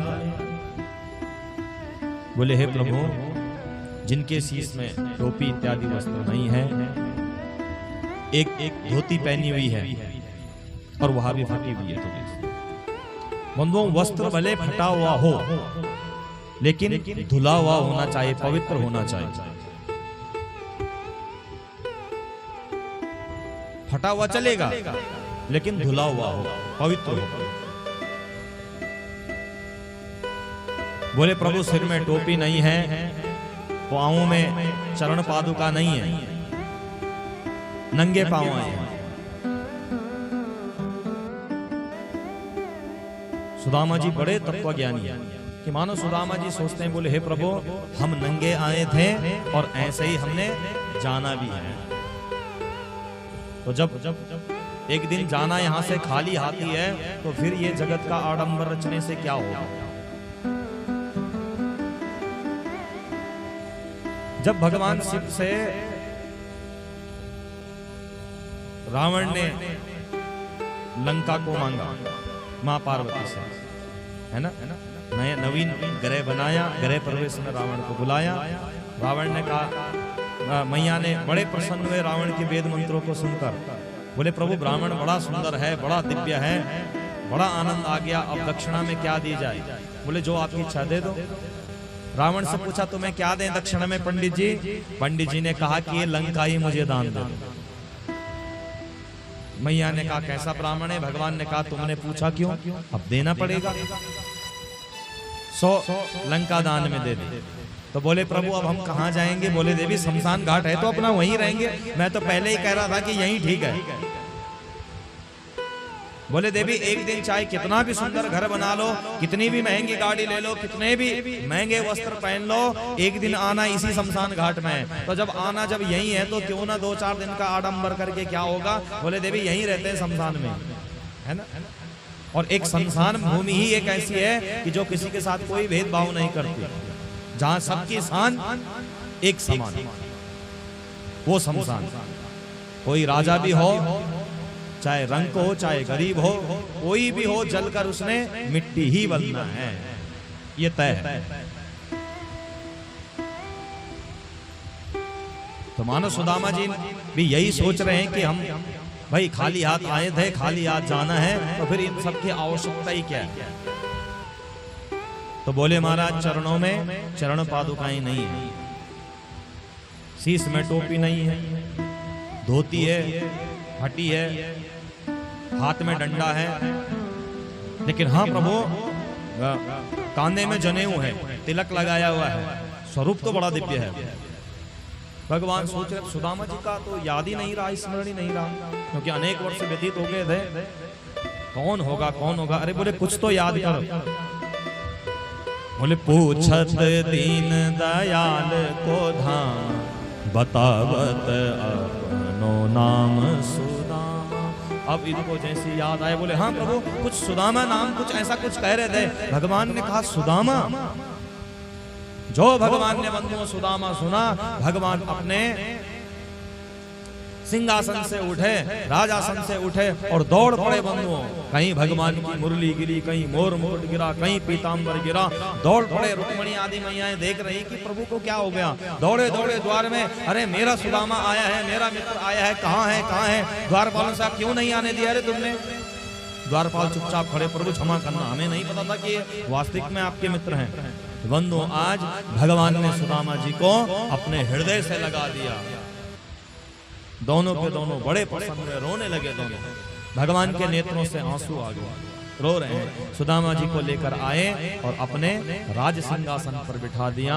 दोनों मित्र बड़े प्रसन्न हुए, कुशल क्षेम पूछने लगे।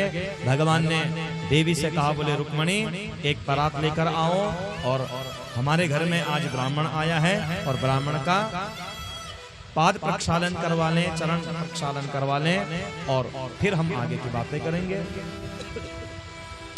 बंधुओं, मैया रुक्मणी परात लेकर आई, लोटे में जल लेकर आई और भगवान ने सुदामा जी से कहा, बोले सुदामा जी आप मेरे मित्र हो वो अच्छी बात है, लेकिन आप ब्राह्मण हो और आप जब यहाँ आए हो तो हमारा परम सौभाग्य है कि आपका मित्र और आपको पाकर हम बड़े प्रसन्न हैं। और आप ब्राह्मण के रूप में हमारे घर में आए हैं तो हमें भी पूजन करने का सौभाग्य प्राप्त हो। अब बंधुओं, मैया रुक्मणी परात लेकर आई। भगवान ने कहा, बोले सुदामा जी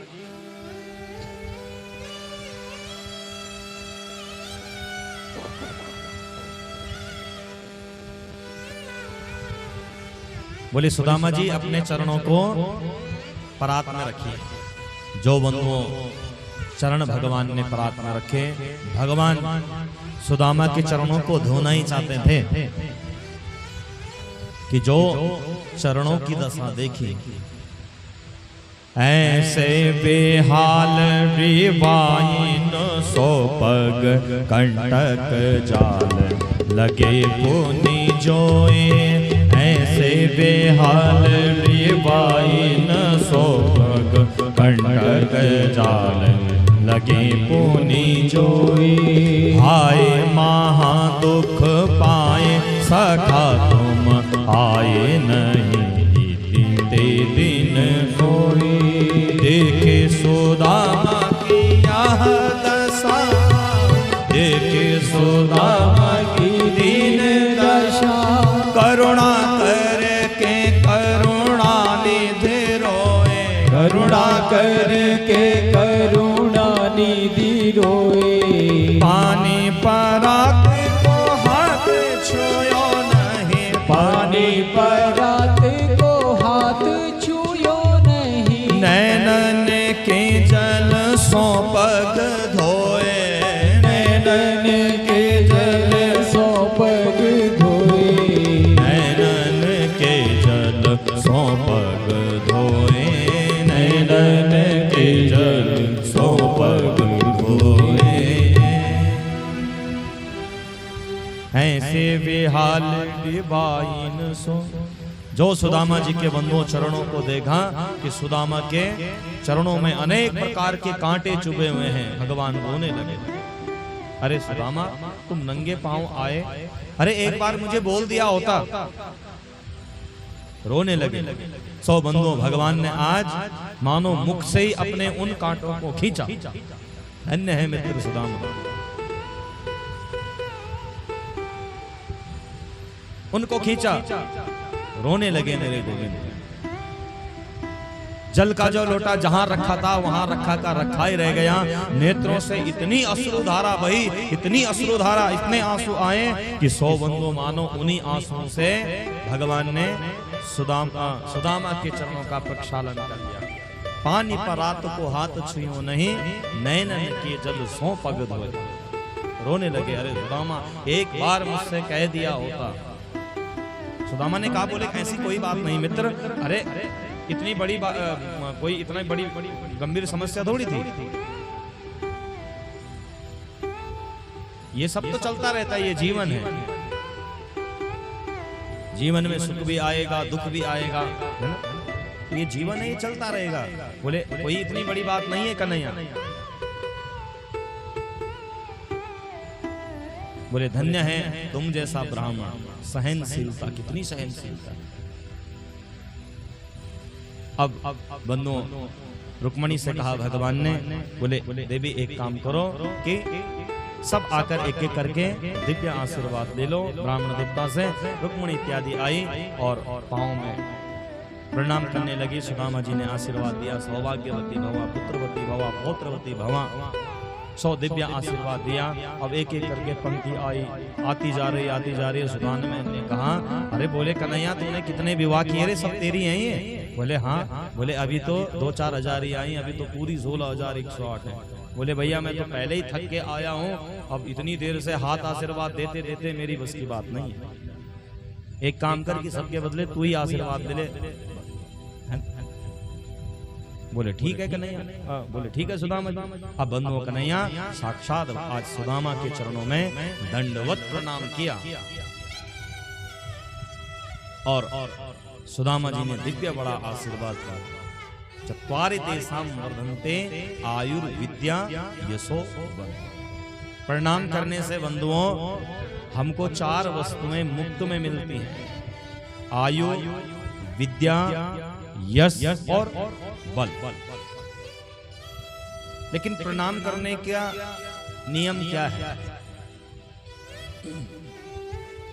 जब हम प्रणाम करते हैं तो या तो दूर से ही हाथ जोड़, है ना, लेकिन माता पिता गुरुजन इन सब का तो चरण स्पर्श ही किया जाता है। हमारे यहाँ गुरुकुल की परिपाटी है। गुरुकुल की परिपाटी क्या थी कि यदि अगर कोई आपका मित्र भी हो और आपसे एक क्लास सीनियर है, एक क्लास बड़ी क्लास में है, तो उसके भी चरण छूकर प्रणाम करेगा। ये गुरुकुल की सभ्यता है। और सबके चरणों का स्पर्श करके अपने से बड़ों का और गुरुजनों का चरण स्पर्श किया जाता है। ये गुरुकुल की परिपाटी थी, है ना। अंग्रेजों ने सबसे पहले यही तो कहा कि अगर भारत पर राज करना है तो सनातन संस्कृति को तोड़ो। और सबसे पहले हमारे यहाँ जितने गुरुकुल थे सबको आक्रमण किया गया, सबको बंद किया गया, तक्षशिला को जला दिया गया ना। सबसे पहले दुराचारियों ने भारतीय संस्कृति को नष्ट किया। नहीं तो हमारे पास तो वो सब चीज थी कि किसी के आगे हाथ फैलाने की आवश्यकता ही नहीं है ना। शल्य चिकित्सा यहाँ थी, विद्या यहाँ थी, सब कुछ यहाँ था। विज्ञान जो कर रहा है वो सब यहाँ था। लेकिन विरोधियों ने उसको जला दिया तक्षशिला को।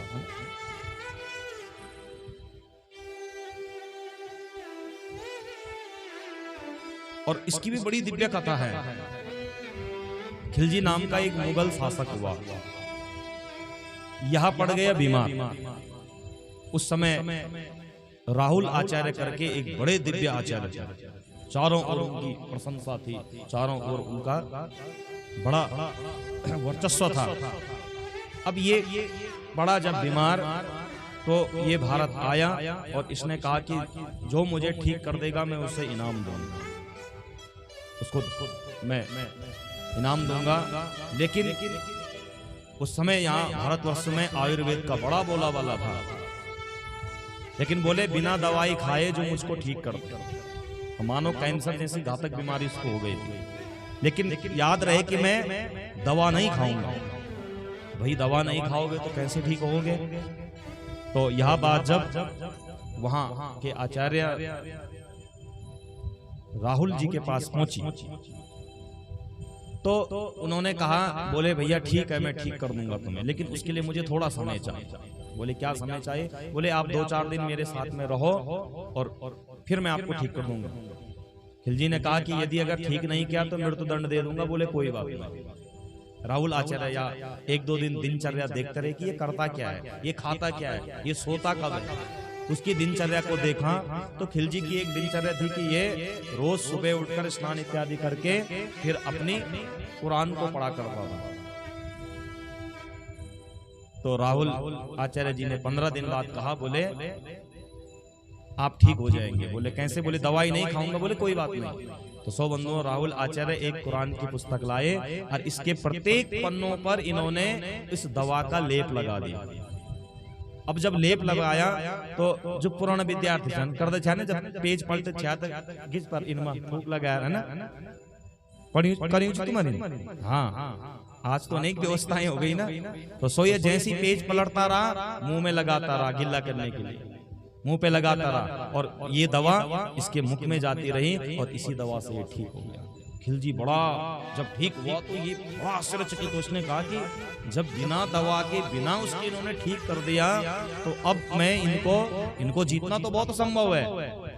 इसने कहा ये कहाँ के आचार्य हैं? बोले यहाँ के आचार्य हैं। सो इसने शिला को जलाकर भस्म कर दिया। तो विदर्भियों ने सबसे पहले हमारी भारतीय संस्कृति को नष्ट किया और आज भी उसी के पीछे पड़े हुए हैं। और हम इतने मूर्ख हैं कि जिसने जैसे बोला उसकी हाँ में हाँ, हाँ में हाँ, हाँ में हाँ। अपने आप को पहचानो, अपनी संस्कृति को जानो। हम क्या हैं? दुनिया हमसे सीखती है, दुनिया हमारे पीछे जी रही है, हम किसी पर निर्भर नहीं है ना?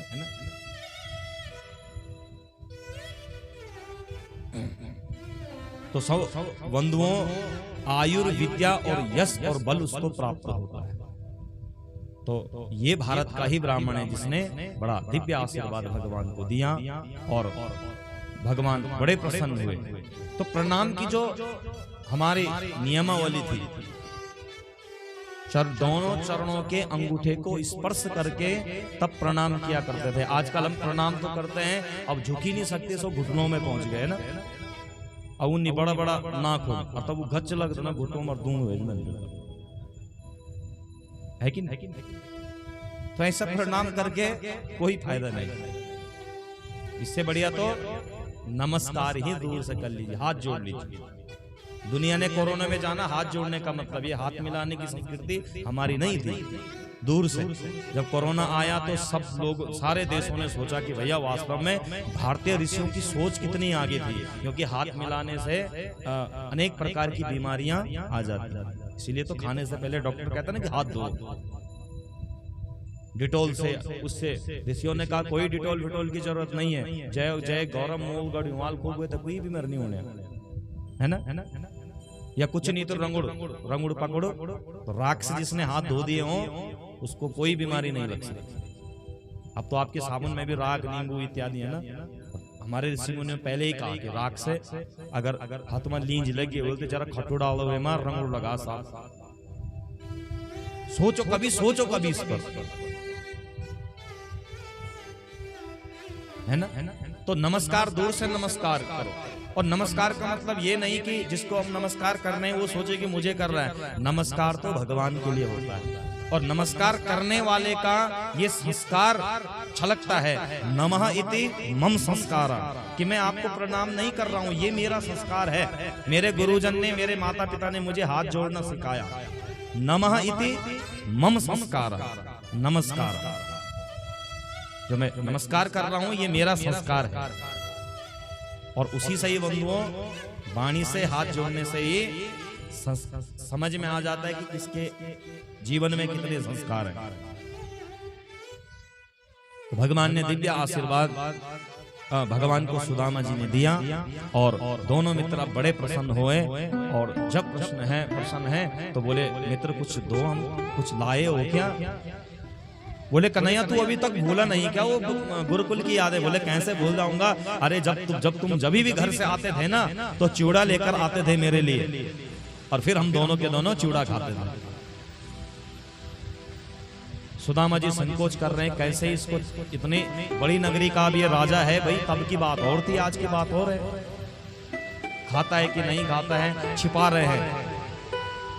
भगवान ने पोटली देख ली और भगवान ने पोटली को छीना और जैसे एक बार में चूड़ा मुख में डाला मानो सुदामा को एक लोक का सुख दे दिया। 3 मुष्टि जैसी चौथी खाना चाहते थे, मैया रुक्मणी ने कहा बोले प्रभु हमें भी तो दीजिए यहाँ प्रसाद। अब भीतर तो छक्की बोल दे कि आज दे दे, ये ब्राह्मण था सब कुछ है। लेकिन बोले गोविंद हमें भी तो कुछ प्रसाद मिलना चाहिए। बोले हाँ लो दे, सबको बांटो।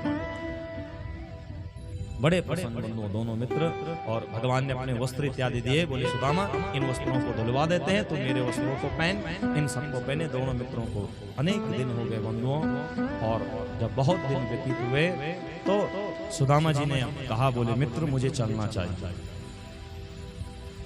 मुझे चलना चाहिए। अरे बोले अभी थोड़ा सा, अभी तो हमने बातचीत कुछ की भी नहीं। बोले सुदामा एक बात बताओ, उस दिन की याद है कि जब गुरु माता ने हमको वन में लकड़ियों के लिए भेजा था? बोले हाँ, कैसे भूल जाएंगे, बहुत बारिश हुई थी, मेरे दांत कप कपा रहे थे ठंड से, है ना। तो बंधुओं कहते हैं कि सुदामा ने कृष्ण का भाग खाया और सुदामा जी गरीब हो गए। लेकिन बंधुओं कथा आती है कि दुर्वासा जी के श्राप के कारण ऐसा हुआ। जब यह दोनों बालकों के लिए मैया ने कहा कि बोले हे बालकों तुम जाओ समिधा लेने, तो इन्होंने कहा बोले मैया कुछ खाने के लिए कुछ चने इत्यादि दे दो, हमको भूख लगेगी। अब गुरु माता ने बंधुओं थोड़े से चने रखे थे एक पोटली में, जैसे ही देना ही चाहते थे कि इतने में दुर्वासा जी आ गया। दुर्वासा जी द्वार में आए। दुर्वासा जी ने कहा भिक्षाम देहि भिक्षाम देहि भिक्षाम देहि। अब गुरु माता दुविधा में फंस गई कि मेरे पास तो थोड़े ही चने हैं, अब मैं इस बाबा को दूं कि इन बालकों को दूं। फिर मैया ने कहा कोई बात नहीं, यदि अगर दुर्वासा जी को नहीं दूं तो ये श्राप दे देंगे, और बालकों को नहीं दूंगी तो ये भूख प्यास से भूखे हैं दोनों बालक, भूख लगेगी इनको, है ना।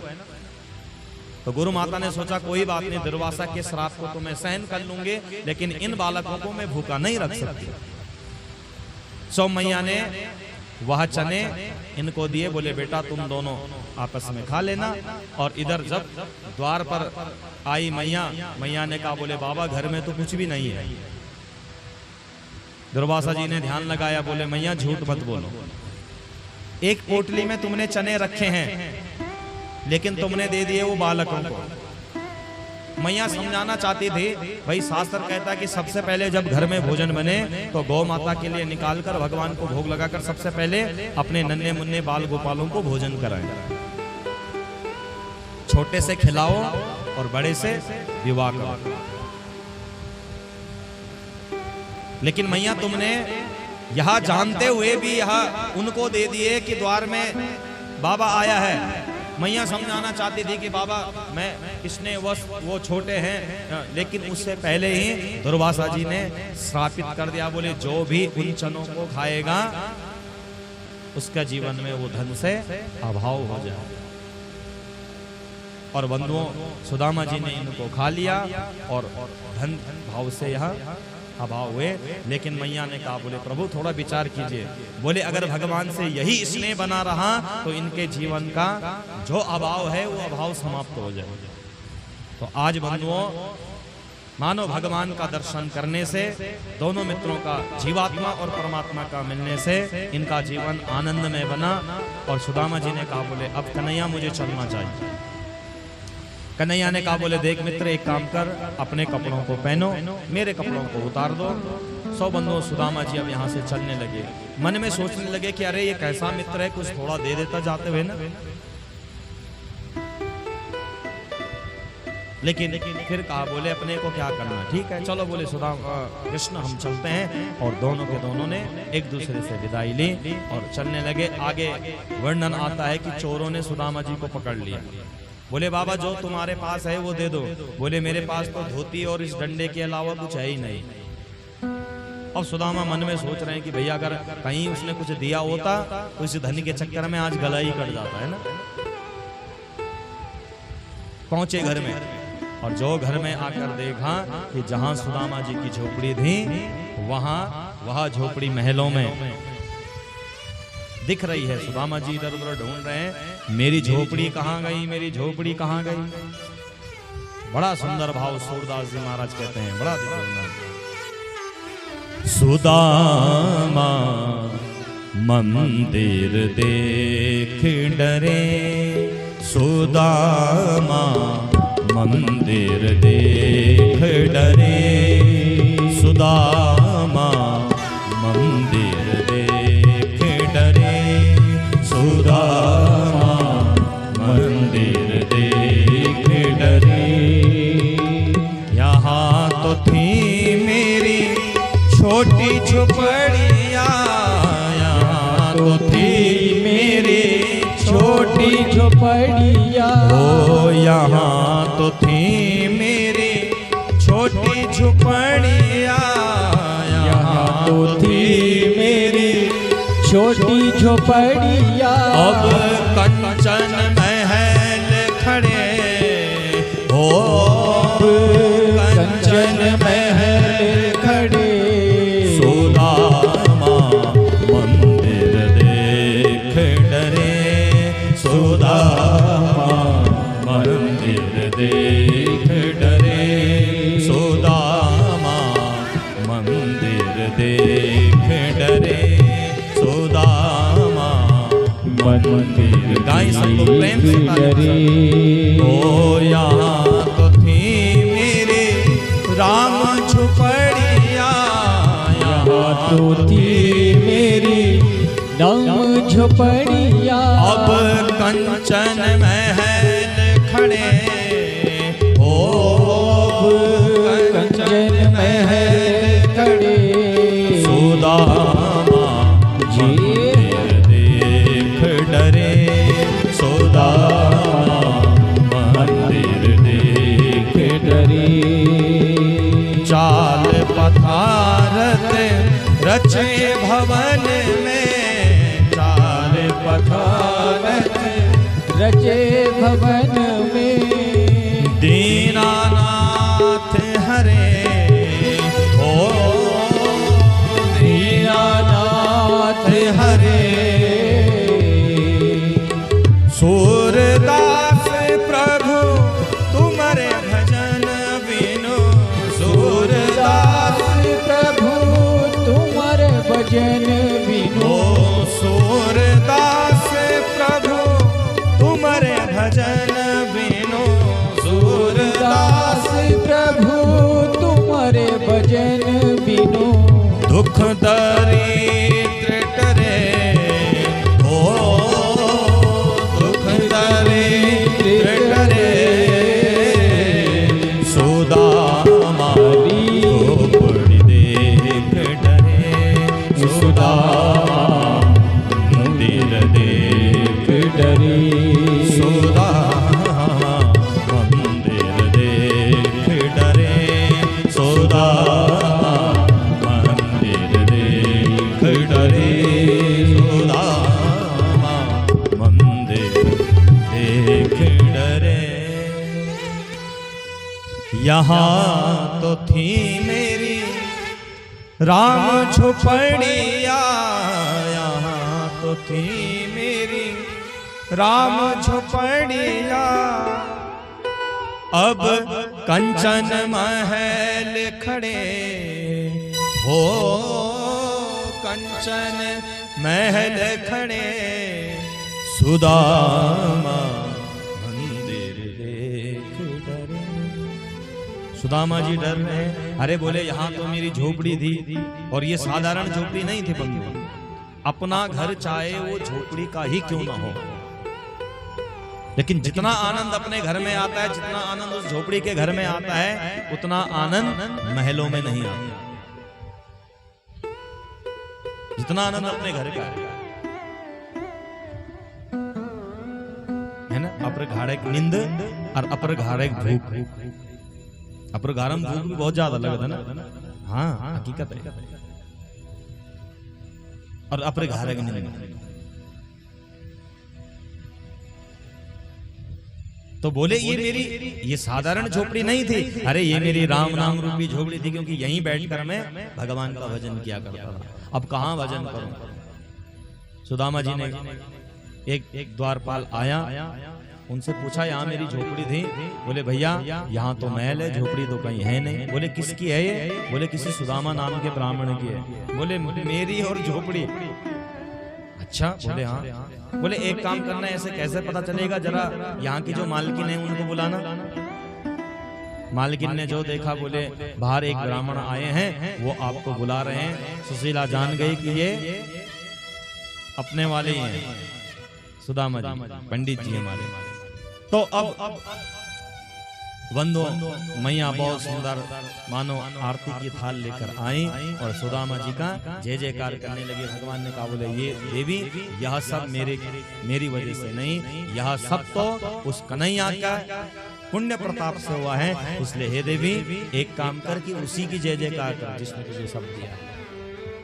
बोले प्रभु अब महल में ताओ। बोले देवी अब मेरा महल में कोई काम नहीं, सो तुम बड़े आनंद के साथ में रहो, मैं तो भगवान का भजन करूंगा। और बंदो भगवान का दिव्य भजन करते करते मानो सुदामा जी ने अपना जीवन साक्षात भगवान के चरणों में अर्पण कर दिया हो। ऐसे हमारे दिव्य सुदामा जी का पावन चरित्र है। बोले सुदामा जी महाराज की। ऐसे दिव्य संत हमारे सुदामा जी।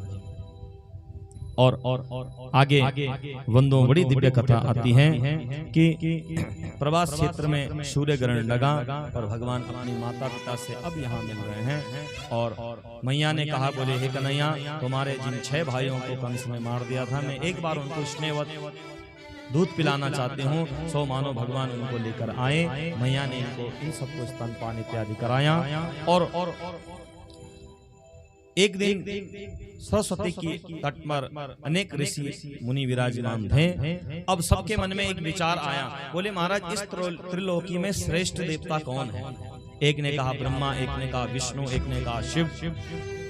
तो ऋषियों ने कहा बोले एक काम करते हैं कि थोड़ी सी हम परीक्षा ले लेते हैं, जान जाएंगे कि श्रेष्ठ कौन है। भृगु जी से कहा गया बोले हे भृगु जी आप इस कार्य को कीजिए। वंदो भृगु जी महाराज गए कैलाश पर्वत में।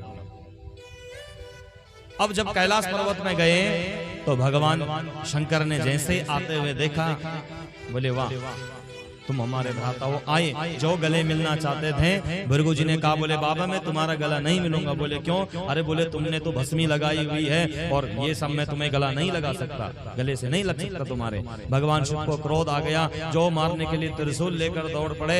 भृगु जी यहाँ से 9-2-11 बोले प्रभु तुम भी श्रेष्ठ नहीं हो सकते क्योंकि तुम्हारे जीवन में क्रोध है। ब्रह्मा जी के पास गए लेकिन प्रणाम नहीं किया। ब्रह्मा जी को क्रोध आ गया, अरे हमारे संतान होकर तुम हमारा ही अपमान कर बैठे। सो क्रोध आया। बोले प्रभु आप भी पिता जरूर हैं लेकिन आप श्रेष्ठ देवता नहीं। इधर बंधु भृगु जी महाराज पहुंचे क्षीर सागर में। भगवान वहां शेषनाग की सैया में विश्राम कर रहे हैं। मां लक्ष्मी भगवान के चरणों को दबा रही है, दुलार रही है। भृगु जी महाराज गए। भृगु जी महाराज ने अपने चरणों से लात से प्रहार भगवान के वक्ष स्थलों पर कर दिया। भगवान ने भृगु के चरणों को पकड़ा। अति कोमलो ताता चरणों ते महामुने इत्युक्त्वा विप्र चरणों मर्दयन् स्वेन पाणिना। अतिव कोमलो ताता चरणों हे ते महामुने। बोले हे महामुनि तुम्हारे जो चरण हैं ये बड़े कोमल हैं और मेरा जो वक्ष स्थल है ना ये वज्र के समान कठोर है। अपने पांव इधर दिखाओ, मैं दबा देता हूं, कहीं उन पर चोट तो नहीं लगी, उन पर पीड़ा तो नहीं हो रही है। भृगु जी जान गए। बोले वाह, बोले प्रभु आप ही श्रेष्ठ हैं। लेकिन यह सब देख रही थी लक्ष्मी और लक्ष्मी मैया को अच्छा नहीं लगा। अरे इसने मेरे सामने और मेरे पति पर चरणों से प्रहार कर दिया। बोले हे ब्राह्मण देवता मैं तुम्हें श्राप देती हूँ कि तुम सब ब्राह्मण आज के बाद निर्धन हो जाओगे। धन से भी ना तुम निर्धन हो जाओगे। भृगु जी ने कहा बोले मैया इस तत्व को तुमने भी समझा नहीं, जाना नहीं, इसलिए हम भी तुमको श्रापित देते हैं, श्राप देते हैं। क्या श्राप दिया? प्राय कई लोग कहते हैं कि ब्राह्मण के चरणों को, संतों के चरणों को क्यों धोना चाहिए? बंधुओं ब्राह्मणों के चरणों में लक्ष्मी का निवास होता है।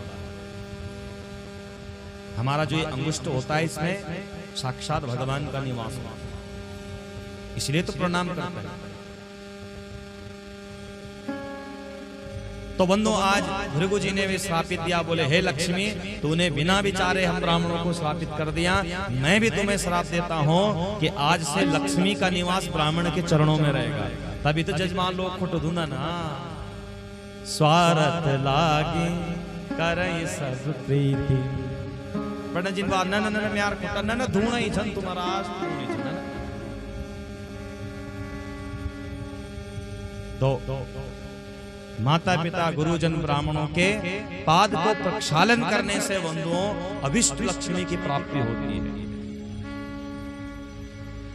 श्रेय रूपी लक्ष्मी अब इन्ना की बात हुए वो खुट दुनिया रहेंगे किताब ले बैंक हम पहुंच जाए जरा एंट्री करी दिया खदाया चंगी नहीं है भाई व्यास जी ने बोला था कि लक्ष्मी की प्राप्ति होती है भाई उद्यम तो करना ही पड़ेगा है ना। उद्यमेन ही सिद्ध्यन्ति कार्याणि न मनोरथे नहीं सुप्तस्य सिंहस्य प्रविशन्ति मुखे मृगा। बंधुओं कर्म तो करना पड़ेगा, बिना कर्म किए कुछ प्राप्त नहीं होगा। कर्म करने से ही सिद्धि की प्राप्ति होती है। बिना कर्म किए तो यद्यपि जंगल का राजा शेर है, लेकिन जब शेर को भूख लगती है तो मृग को पकड़ने के लिए दौड़ लगाने पड़ती है। यद्यपि वो राजा है लेकिन मेहनत तो उसे भी करनी पड़ती है।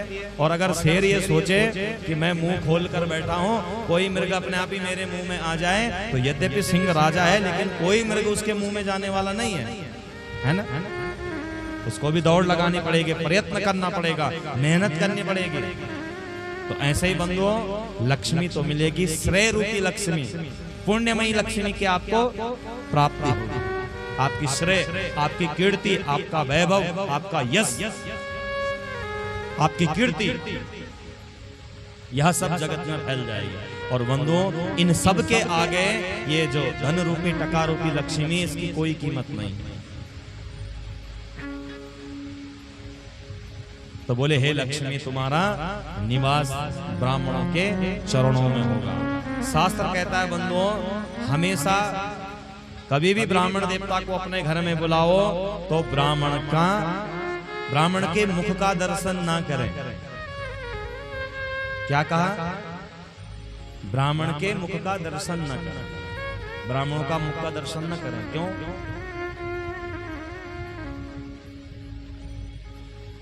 जब ब्राह्मण आपके घर में आए तो ब्राह्मण के चरणों का दर्शन करें, माता पिता के चरणों का दर्शन करें, अपने से बड़ों के चरणों का दर्शन करो। पुराने लोग बोलते है ना, ये बेटा सी जेठ जी है ना, तो दूर से ही चरणों में प्रणाम किया और सास ससुर के चरणों में वंदन किया। एक दूसरा मुख अपने छौ कर दे छा पहले ना, है ना। अब तो सब सास ससुर वे वेगे, जेठा जी बड़ा भाई साहब वेगे, छोटो दूर भुला वेगे। अब पति की दगड़ पत्नी जो रिश्ता वाला हमारे भी समझ में नहीं आओ। अगर कहता पता हो तो मैं तो बता दिया ऐ जगह कथा हुए तुम तब बतौल है ना। रिश्तों के साथ में भी हमने छेड़खानी कर दी है ना। अब 2-4 दिन पे माँ जी पिताजी अरे जरा खटपट वार पकड़ो पकड़ी खींच बैठ है ना। तो बंधुओं वे बाप को लेकर नहीं हो, आप प्रेम से अपने संबंधों को निभाइए, वही आपका जीवन है। और जीवन में याद रखना कि माता पिता के स्थान को कोई दूसरा ले ही नहीं सकता कभी। सास ससुरा कदगा भी कह दियाला लेकिन वे वो जगह नहीं ले सकते। बुरा मत मानने मेरी बात है ना। सबके रिश्ते की अपनी मर्यादा है। सास ससुर अपनी जगह है, अन्य रिश्ते अपनी जगह हैं, माता पिता अपनी जगह है। और माता पिता के स्थान को और कोई दूसरा नहीं ले सकता। और माँ का स्थान तो बड़ा दिव्य है, पिता का स्थान बड़ा दिव्य है, पिता का स्थान कोई दूसरा ले ही नहीं सकता है ना। अब यद्यपि हम लोग मूर्ख बने हुए हैं वो बात दूसरी है ना। भारत जाना जाता है राष्ट्र मां से, राष्ट्र की जननी।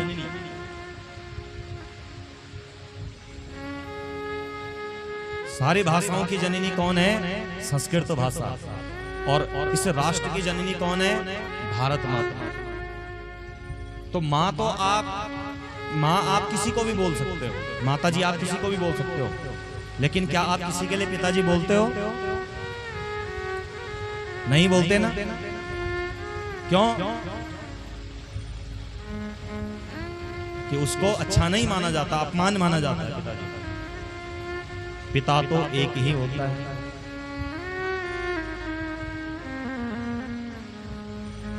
तो बंधुओं, एक कुरीति को हम अनेक वर्षों से ढो रहे हैं, है ना।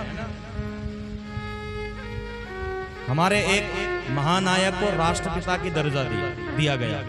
तो बंधुओं, राष्ट्रपिता कोई कैसे हो सकता? राष्ट्र मां हो सकती है, पिता नहीं हो सकता। कुछ मूर्ख लोगों ने उसको जबरदस्ती थोप दिया, है ना। लेकिन हमारी सनातन धर्म कहता है कि राष्ट्रपिता कोई हो ही नहीं सकता। अरे उस महानायक ने भी तो इसी धरा में आकर जन्म लिया। ये धरणी पहले भी थी, आज भी थी, हमारे जाने के बाद भी रहेगी।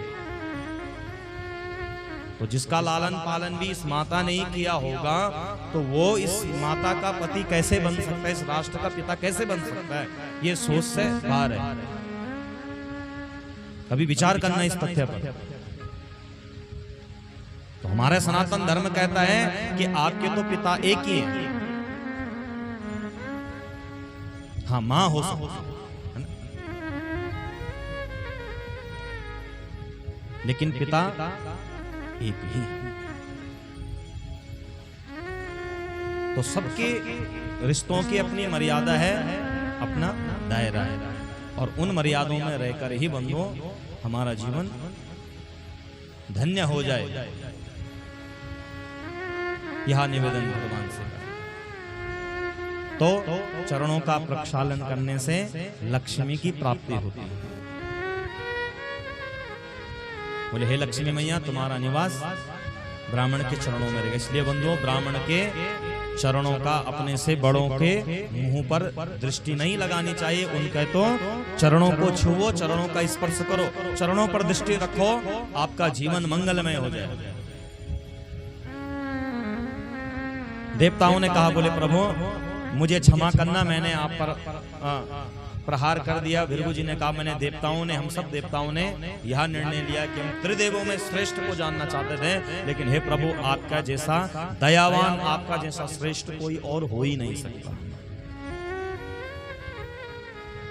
क्षमा बड़न को चाहिए, छोटन को उत्पात, कह रहीम हरि का घटो, जो भृगुमारी लाज। बड़े का काम है अपने से छोटे को क्षमा करना।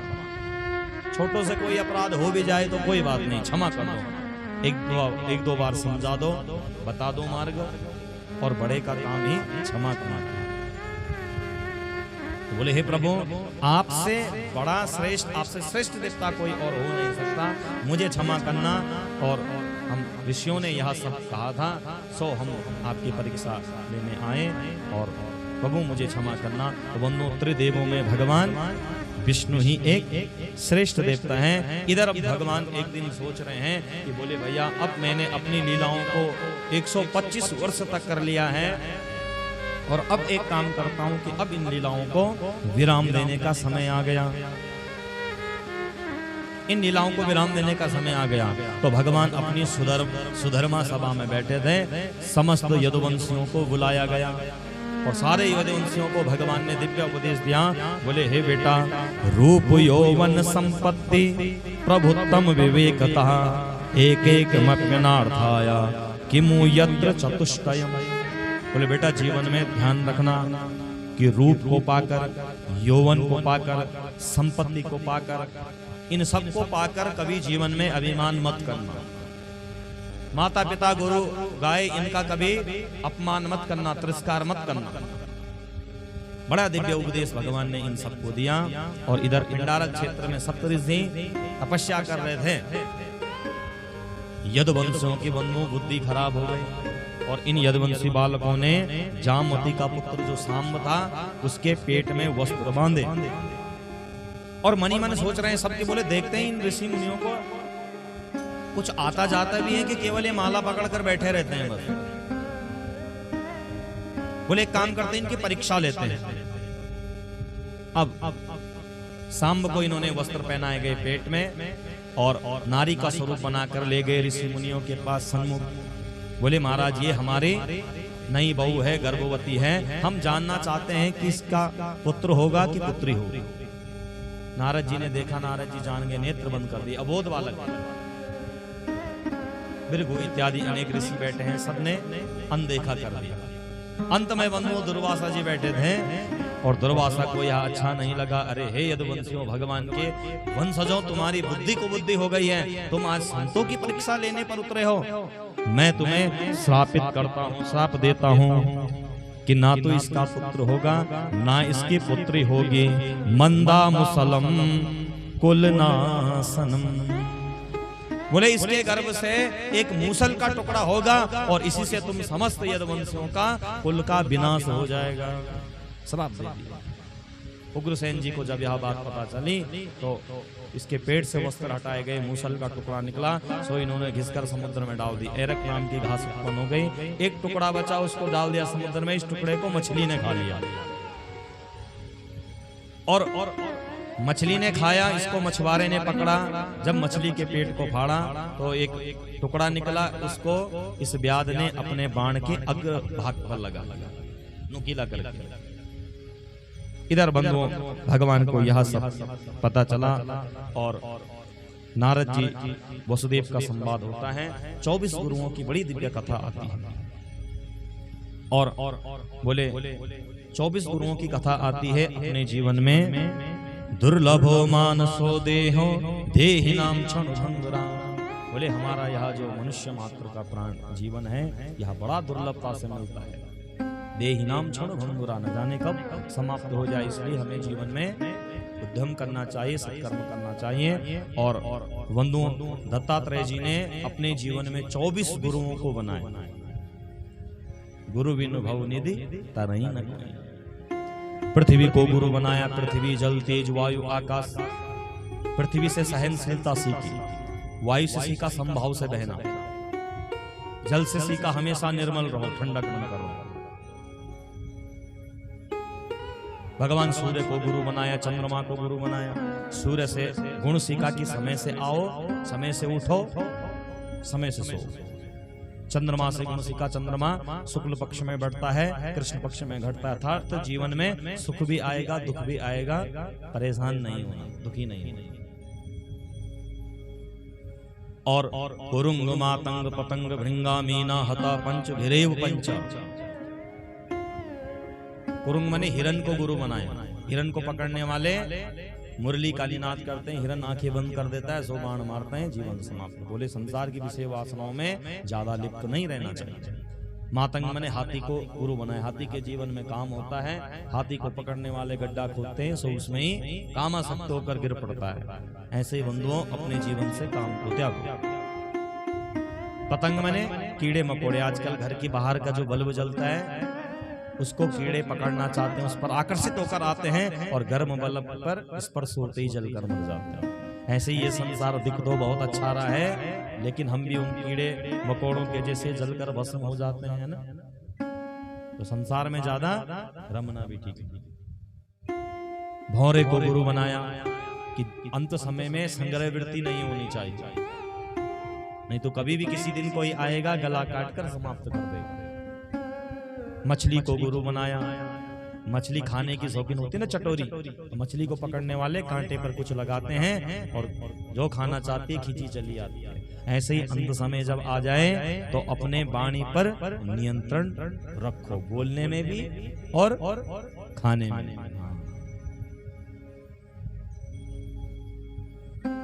बोलने में भी और खाने में भी, है ना। सोची समझी बोलो सुदिनी बोलो, सोच समझ के बोलना है। जब किसी कार्य को करने में असमर्थ हो जाओ तो फिर बोलो।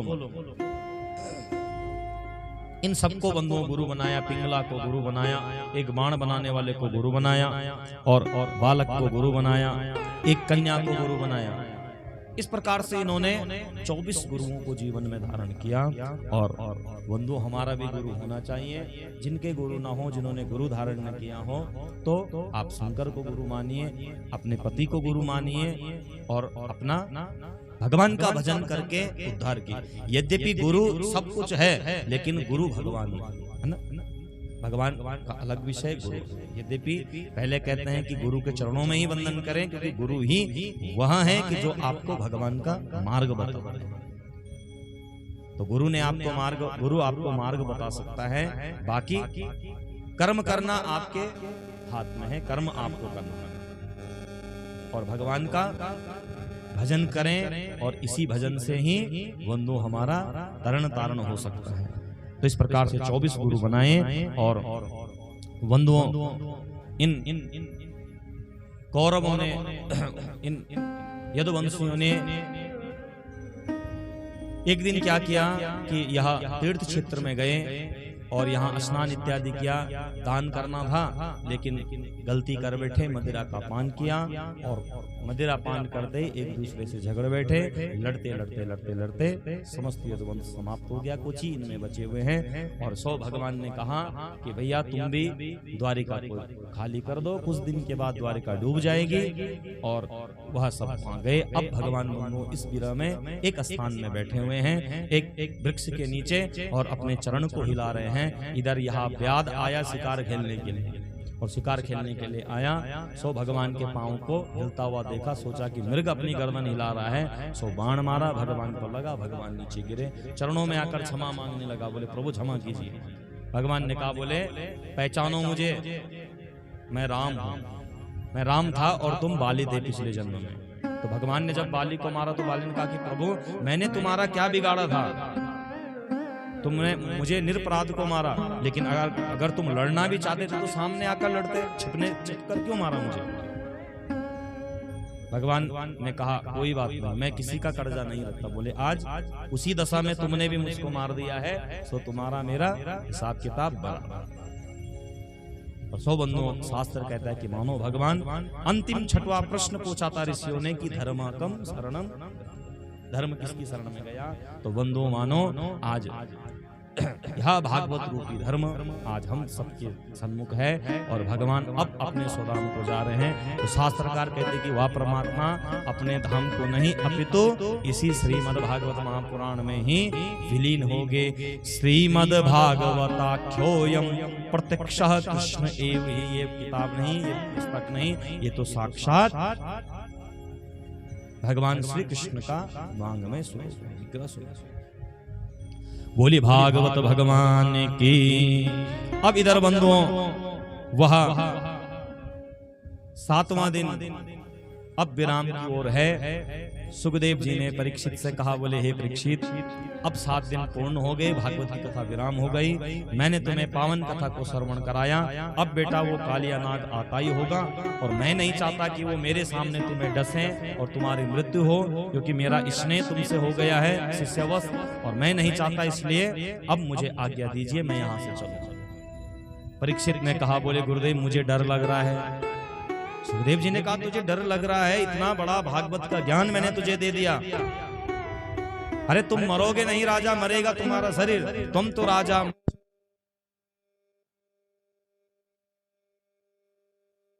तो ये तुम्हारा शरीर मरेगा, तुम्हें घबराने की आवश्यकता नहीं है। तो बंधुओं बड़ा दिव्य आशीर्वाद सुखदेव जी ने राजा परीक्षित को दिया और आशीर्वाद देकर जाने लगे। राजा परीक्षित ने सुखदेव जी के चरणों में वंदन किया और हाथ जोड़कर कहने लगे, बोले हे प्रभु आपका बहुत बहुत धन्य है और आपके चरणों में वंदन करता हूँ। आपने मूर्ख जैसे अधम के जीवन को मानो कथा के अमृत के द्वारा उत्तम बना दिया है, पवित्र बना दिया, इसलिए हे गुरुदेव आपके चरणों में वंदन करते हैं। हरि की कथा सुनाने वाले, प्रभु की गाथा गाने वाले, तुमको लाखों प्रणाम, तुमको लाखों प्रणाम, तुमको लाखों प्रणाम, तुमको लाखों प्रणाम, तुमको लाखों प्रणाम, तुमको लाखों प्रणाम। हो गोविंद गाथा गाने वाले, गोविंद गाथा गाने वाले, तुमको लाखों प्रणाम, तुमको लाखों प्रणाम, तुमको लाखों प्रणाम, तुमको लाखों प्रणाम।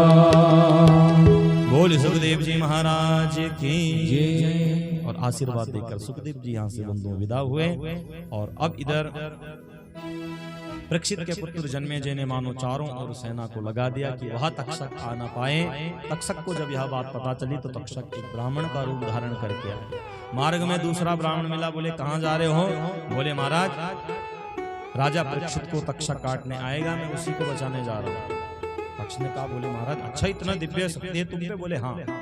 बोले इस पेड़ को काट के दिखाओ। एक हरा पेड़ था, इसको जैसे तक्षक ने काटा सो मुनि ने बंधुओं इस पर जल अभिमंत्रित किया, ये पेड़ पुनः हरा का हरा हो गया। घबराने लगे, बोले ब्राह्मण देवता यदि अगर मेरे काटने से वह राजा के प्राण जाएंगे, तुमने अगर जीवित कर दिया तो सृष्टि का नियम खराब हो जाएगा। बोले महाराज राजा परीक्षित की जो आयु थी वो पूर्ण हो गई, और तक्षक का काटने का तो एक बहाना है। मृत्यु कभी भी बहाना अपने आप पर नहीं लेती है ना। क्या कर रहे थे कि मार्ग में जा रहे थे, पांव फिसला और जीवन समाप्त। मृत्यु कभी भी अपने पर अपयश नहीं आने देती। बोले राजा परीक्षित की आयु पूर्ण हो गई है, इसलिए मैं तुम्हें धन इत्यादि दे देता हूं, तुम यहाँ से चले जाओ। तक्षक ने ब्राह्मण को विदा किया और बंधुओं अब तक्षक आया, देखा चारों ओर सैनिक लगे हुए हैं। ब्राह्मण का रूप धारण करके गया था। सैनिकों से कहा, बोले हम तो आशीर्वाद देने आए थे, एक पुष्प दिया, बोले राजा के सिर में रख देना। सैनिकों ने पुष्प को लिया, राजा के सिर में रखा। यह तक्षक कीड़े के रूप में पुष्प के अंदर गया और जैसे परीक्षित के सिर में रखा गया, बंधुओं तक्षक ने सर्प का रूप धारण करके राजा के पंचभौतिक शरीर को डसा। और कहते हैं कि सुखदेव ने परीक्षित ने सुखदेव की कृपा से मानो अपने प्राणों का पहले ही त्याग कर दिया हो। तक्षक ने केवल शरीर को डसा और बंधु राजा परीक्षित आज भगवान के पंच तत्व में विलीन है। भगवान के चरणों में परीक्षित जी महाराज समाहित हो गए। बोले परीक्षित जी महाराज की, बोले सुखदेव भगवान की, बोले भागवत भगवान की, बोले नंद के लाला की। और इन्हीं परीक्षित जी के संग में बंधु हमारे यजमानों के जितने भी समस्त पित्र हैं वह सब भी भगवान के दिव्य पवित्र वैकुंठ में प्रवेश करें और भगवान उनको अपने वैकुंठ में स्थान दे। यह सब भगवान से कामना करते हैं।